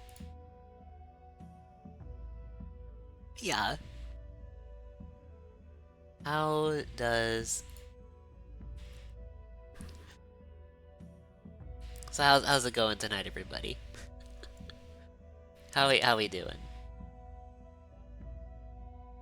If you ask me, I'm doing okay. Tired a bit? Yeah, that's understandable.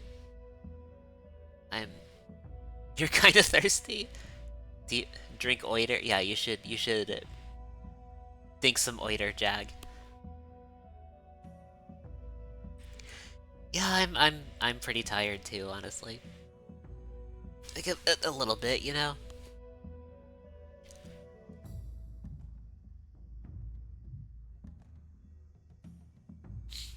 I'm... I don't know what I was expecting when I signed up to play the full version of this game. Can't say it was this. I'm gonna be honest.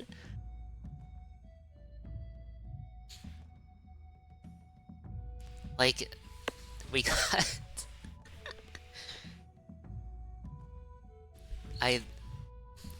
I went into this... I went into this VN expecting a gay ghost, and I got I got this. We got this instead. Well, this along with gay ghost. I'm sure we will see her soon enough. I am sure.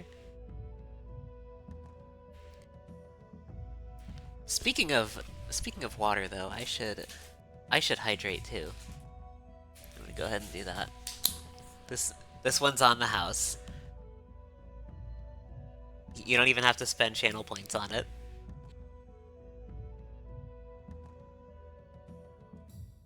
I'm sure some of you will anyway though.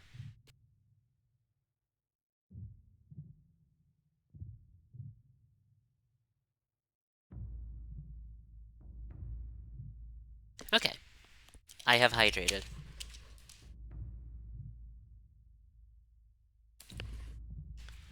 And let's see. I'm gonna look around. Look around other stuff. I should probably... Yeah, there we go. Just have it on the on the save screen for now. You can also see what song is currently playing. If you can hear it. If you can hear it that well. Hey Jam, how's it going? I hope you're doing well. I am... Yeah, Wish is currently BRB. But I'm just looking around at stuff while we wait. While we wait for him to return. Your EP? Yeah, that's relatable. I also been EP recently. I'm doing alright. I'm doing alright. Me being tired aside. I'm pretty good. I'm pretty good. I see a 1 on Twitch. Oh, I see what that is. Okay. So it says I unlocked the need heal emote from a while back. Participate in another shared stream.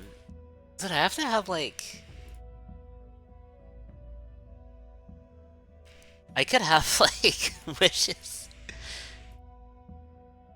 Yeah, I'll open Wish's stream in the background. Sure. I'll have that open, so I can count as a viewer in a shared stream. I'm back. Hi, Jam. Hey, Pat, or Pass. Pass VGC. Me? Never. No. I say that so often, right? Yeah, fair enough. He is always around. But yeah, welcome back, Wish. Yep. You... Thanks, we Jam. just Hope you're getting, doing well. We just getting, like, food or water? Yeah, pretty much. Okay. Wait, let's resume this. Yeah, so this... We see this thing. Yo, fellow. Yeah. Again, I get a beer with him. Yeah.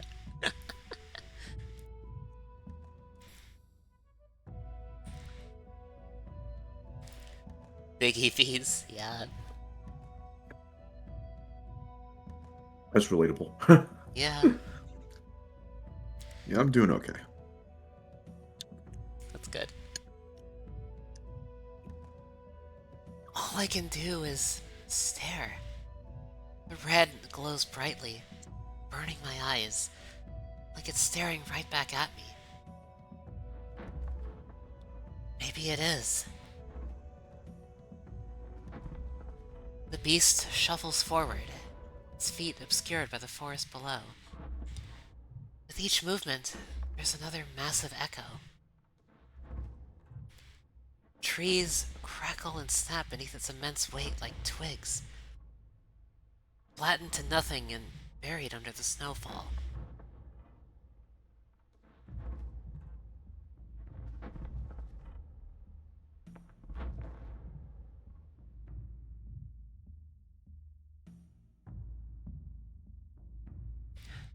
Slowly, Beast lumbers off into the night and is swallowed from sight by the darkness. No, it's just shy. Yeah. Shy fellow. Yeah. Soon, even the sounds of its footsteps fade too. I'm not sure how long Tara and I remain in petrified silence. I realize that I've fallen to my knees, though I have no recollection of it happening. I feel like I have recollection of anything, but nothing will ever make sense again. At some point, Morgan comes to my side, helping Tara and I back indoors. My whole body is numb with either shock or the cold, perhaps both. She leads us to one of the benches that's mostly intact. I collapse down onto it, my legs still unwilling to support me. I glance at Tara. All the color is gone from her face. She's still trembling. I probably don't look much better. A long time, none of us know what to say. We sit, wait, till long after the snow has stopped falling. Morning arrives. When the content becomes too real. Chapter 2.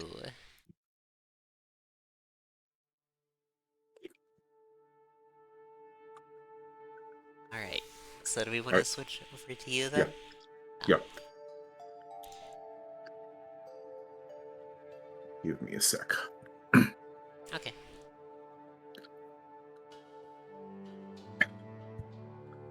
I don't say a word on the way back to the cabin. How can I?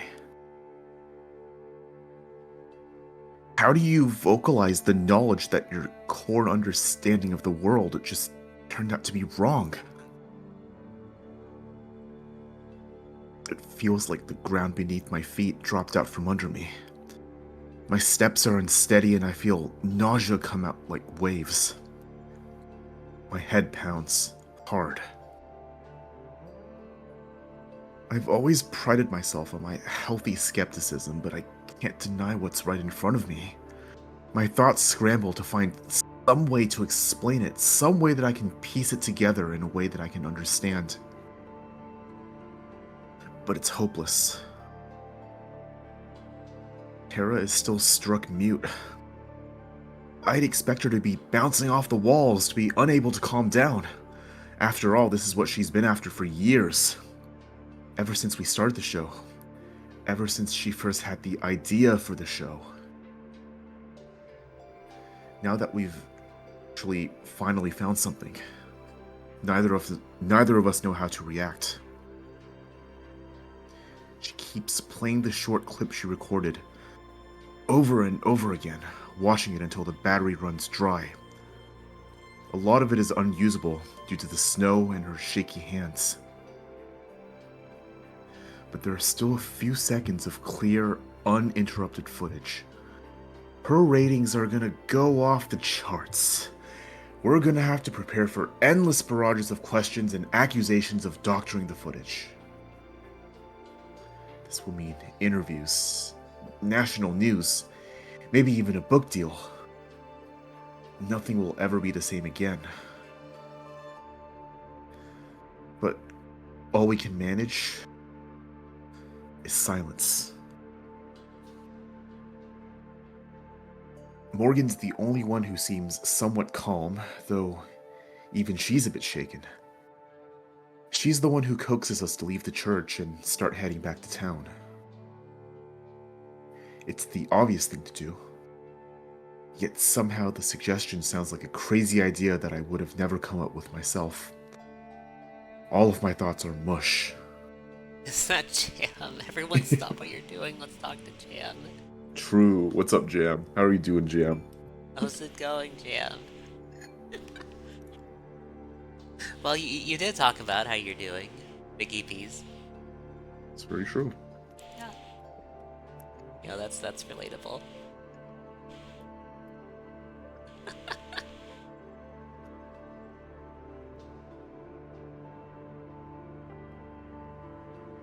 If it weren't for Morgan, I'm sure Tara and I would both end up wandering the woods in total shock.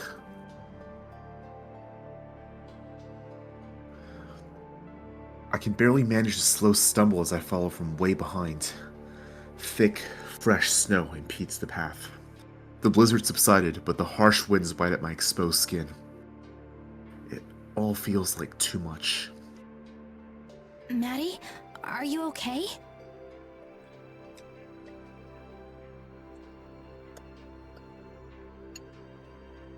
It takes me a few seconds to even register her voice, and a few more to realize she's looking back at me with genuine concern. You live here. It's for the streak.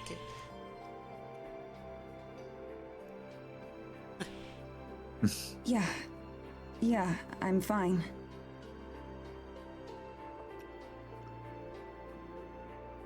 My brain screams to ask for help, and my body feels moments away from collapsing. But what kind of help could she give me? I can only focus on reaching our destination. You have Haas?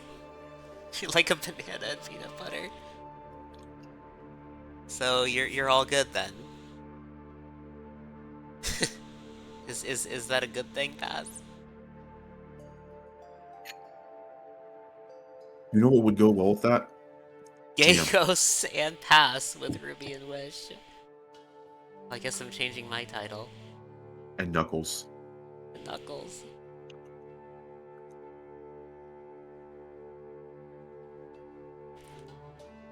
The Gay Ghost and Pass.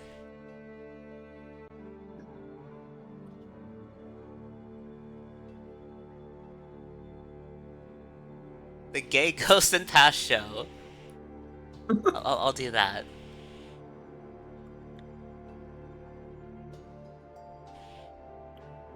there you go. There That you implies go. Pass is the forest figure, the forest Yeah. monster. Yeah. There you go. Request fulfilled. No worries. Worth every penny, Yeah. I'm sure. No problem. I think you've read this? Yeah, you've read that. Yeah. My name's Scott Bradford. Scott Bradford. I'm 19. I'm gonna be 20 in like December. Thank you, Scott Bradford.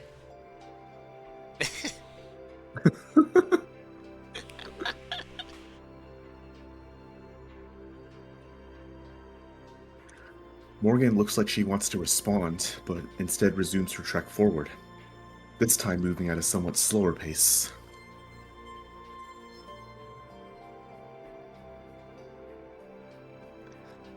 After a while, the faintest light in the distance comes into view. The cabin. How much you want to bet Evelyn's in there? Yeah. Our light. Our refuge in the darkness. Wouldn't that be something, like, after all that? Yeah. Delicious drama and angst. Oh. Tara's pace quickens to a near sprint, like she'd been waiting for this moment. She rushes and crosses the distance, disappearing inside. Morgan walks alongside me.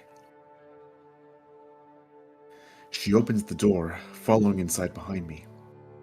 I feel a sudden pang of guilt over how much I've disregarded her before now. Especially since she was actually right.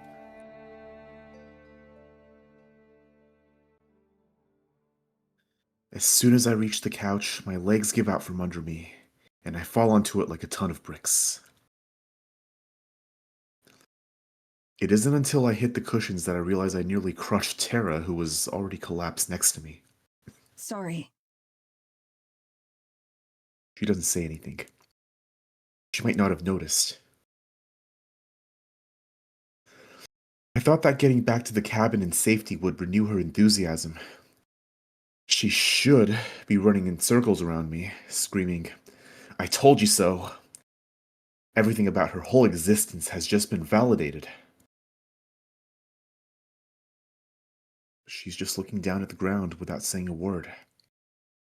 Her bangs obscure her eyes, making her face unreadable. Her chest rises and falls in an odd rhythm.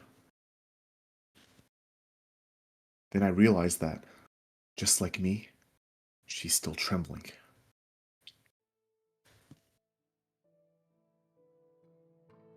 The monster silhouette flashes through my head again. Huge and terrifying.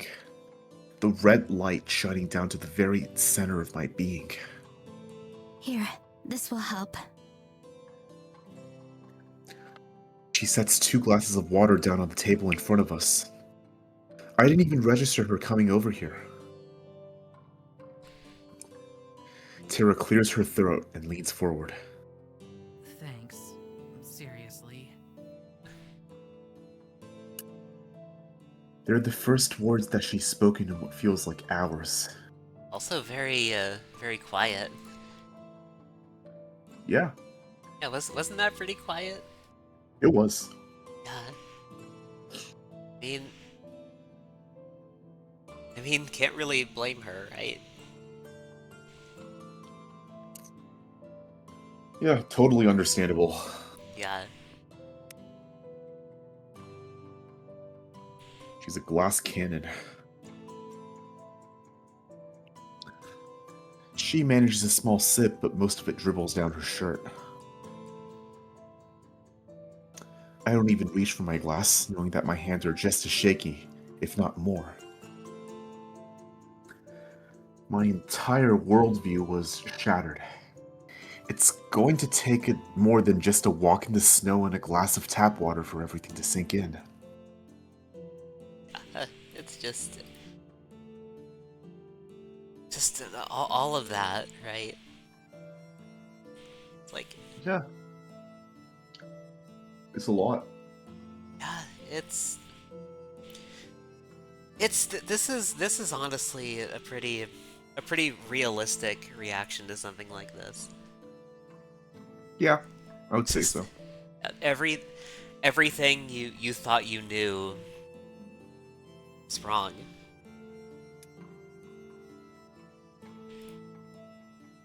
How are you not freaking out? Have you seen that thing before? No, that was my first time as well.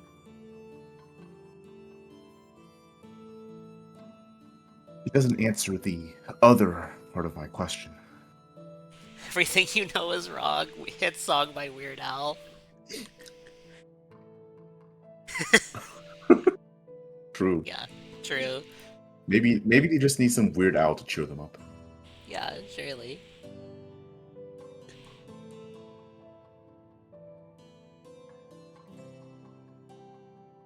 Tara continues to slowly drink her glass of water while mine remains untouched. At some point, Morgan goes into the kitchen and prepares a pot of coffee. I can hear her rummage around in the fridge and smell the coffee as it brews, but neither register beyond a cursory awareness. What does get my attention is when she sets 2 steaming mugs down in front of us, hot coffee sloshing over onto her hands. Drink this. It'll help.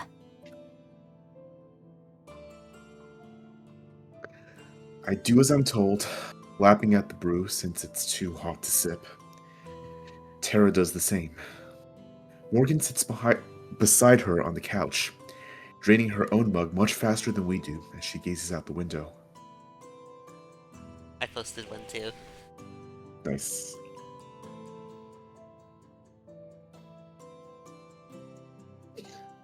By the time I'm about halfway through my own, I do feel a bit better, whether that's because of the warmth, the caffeine, or just the placebo effect. Not sure. Once we're finished, we just lapse back into preoccupied silence. Yet again, it's Morgan who breaks it. I think the two of you should take some time to relax. I need to get home soon too, before I arouse too much suspicion. Does that work for you? I look to Tara, who doesn't seem to have even heard what Morgan said. Yeah, sounds fine. The more that I think about it, the more appealing it sounds.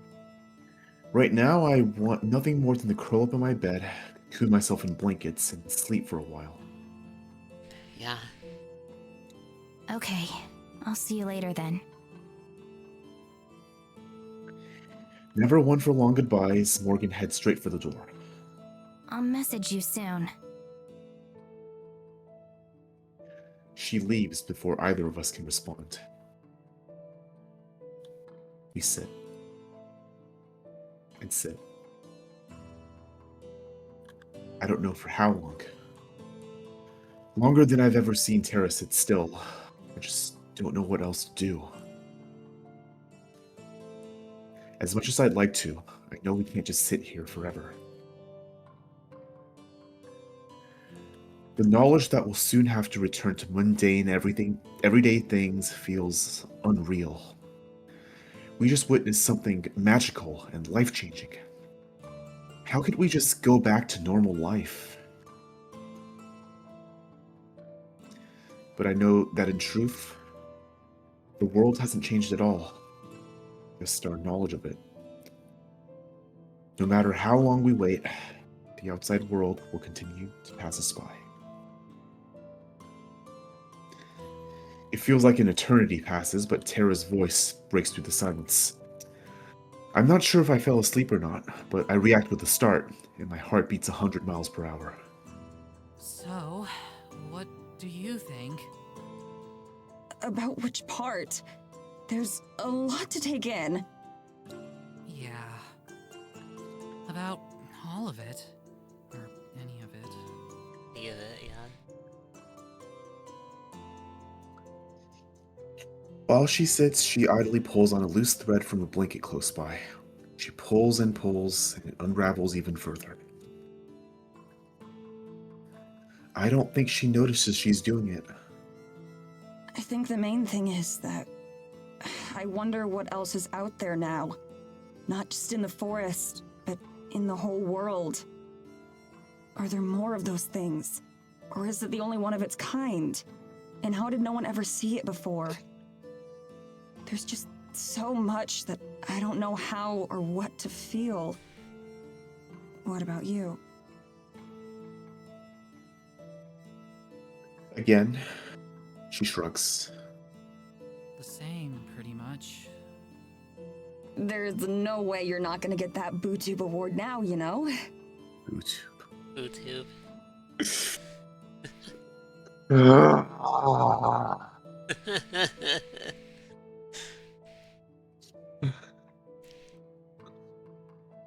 It's a surefire joke.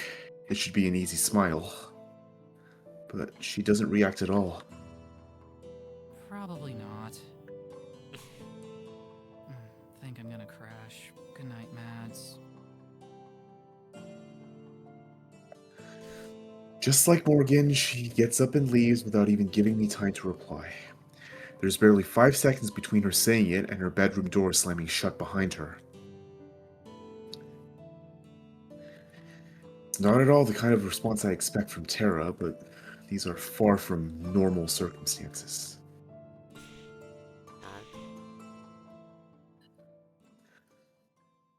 All that I can do now is wait for her or for Morgan. Wait and wonder.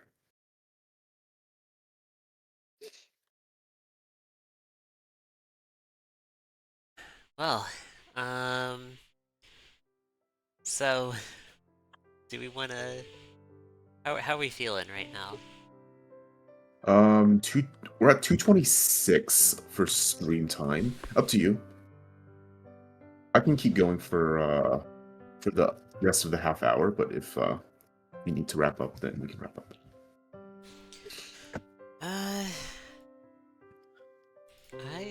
I would honestly be, I'd be okay with wrapping up. Okay. Right. That'll do it then. Yeah. So a lot happened. I'll just say that. Save over this. Yes. Chapter 2, Waiting Game. Yeah, this And was... wait, and wait, and wait. Yeah. This was a lot. A lot happened. Certainly was. Yeah. They finally met him. Yeah. Of the woods himself. Of the woods. we still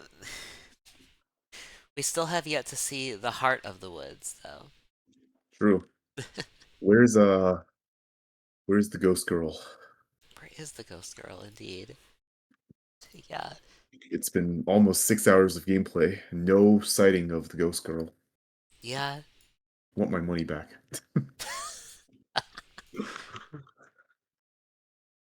I have something I can play for this occasion. All right. Right here. Send it to me. I'll play it too, because I usually don't have. It is music from Deltarune. Are you sure? Yeah, I'm fine. Okay. Let me find a YouTube link. Okay. Yeah.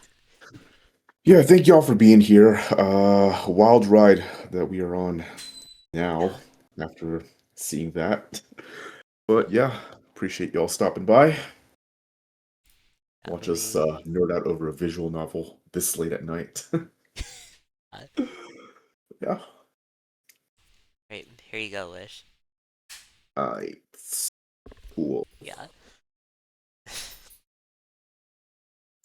Yeah, very, very fitting title. Yeah. Who do we wanna... Do we have anybody to raid tonight? Thanks for stream, thanks for watching. Yeah, tomorrow there's gonna be more Morgan The other one. No, no, not the other Morgan again. I'm not ready. Well, VT sure is. Oh god. I've got no one on my end. Okay. Let's. I'm gonna look around, see who is currently live. Who we got? Looks like Nova's live? What is Nova up to? Oh wait, that's who Morden recommended one. Almatage. Is this it looks like Nova just started? Yeah, they just started stream, it looks like. Oh, okay. I may I'll give Nova a shout out at least. I don't know if I feel up to rating anybody. Yeah, it'll just Yeah, be fair enough. shoutouts. Nova none.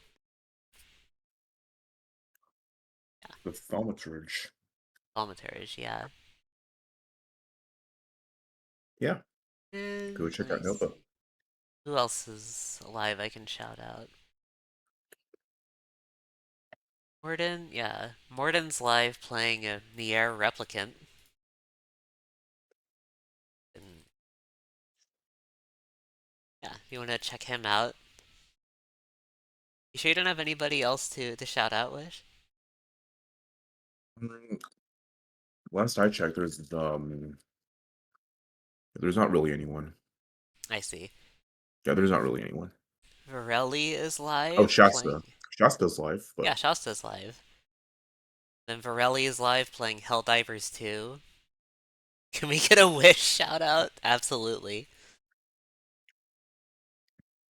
you don't need to shout me out. Last seen playing Heart of the Woods. Ah, that sounds like a fun I'll game. shout you out then. Yeah, interesting game. Yeah, it All right. sure is. All right. Before we end off, on my end, I will try to get schedule up. Hmm. Usually I do Wednesday, Friday, Saturday, but Wednesdays will be occupied for quite a while, so maybe I'll push that to Thursday. Um, but yeah, Friday, Saturday, definitely going to be doing something. I'm going to be playing Pokemon Lazarus on one of those days, and Heart of the Woods maybe on the other, depending, of course, Yeah, on whether or not we feel up to continuing this visual novel at the pace that we're going. yeah. But yeah, that should be all. Hopefully I like actually stream because I've been pretty bad at that lately. Ah, no But worries. yeah, check Ruby As out over this week. Check me out if you so desire. uh, as for me, And as for me, yeah, I am playing Of the Devil episode 2 tomorrow. oh no, We're seeing more Morgan. it's Morgan time. It's Morgan time. And then Tuesday we're playing more Bowser's Inside Story. And then Wednesday we have more Pokemon Legends ZA. The Devil. Yeah, that'll. As as I've said in another context, no one's gonna understand this context, but I think Uh-huh. the general feeling will get across. Yeah. I will pile drive Heartbreak Killer into the nearest void available. Yeah. That is all. Yeah, that'll do it. Have a good night, everybody. I Take will. care. I'll see y'all later. Have a good time zone. Bye bye. Good night. Good night.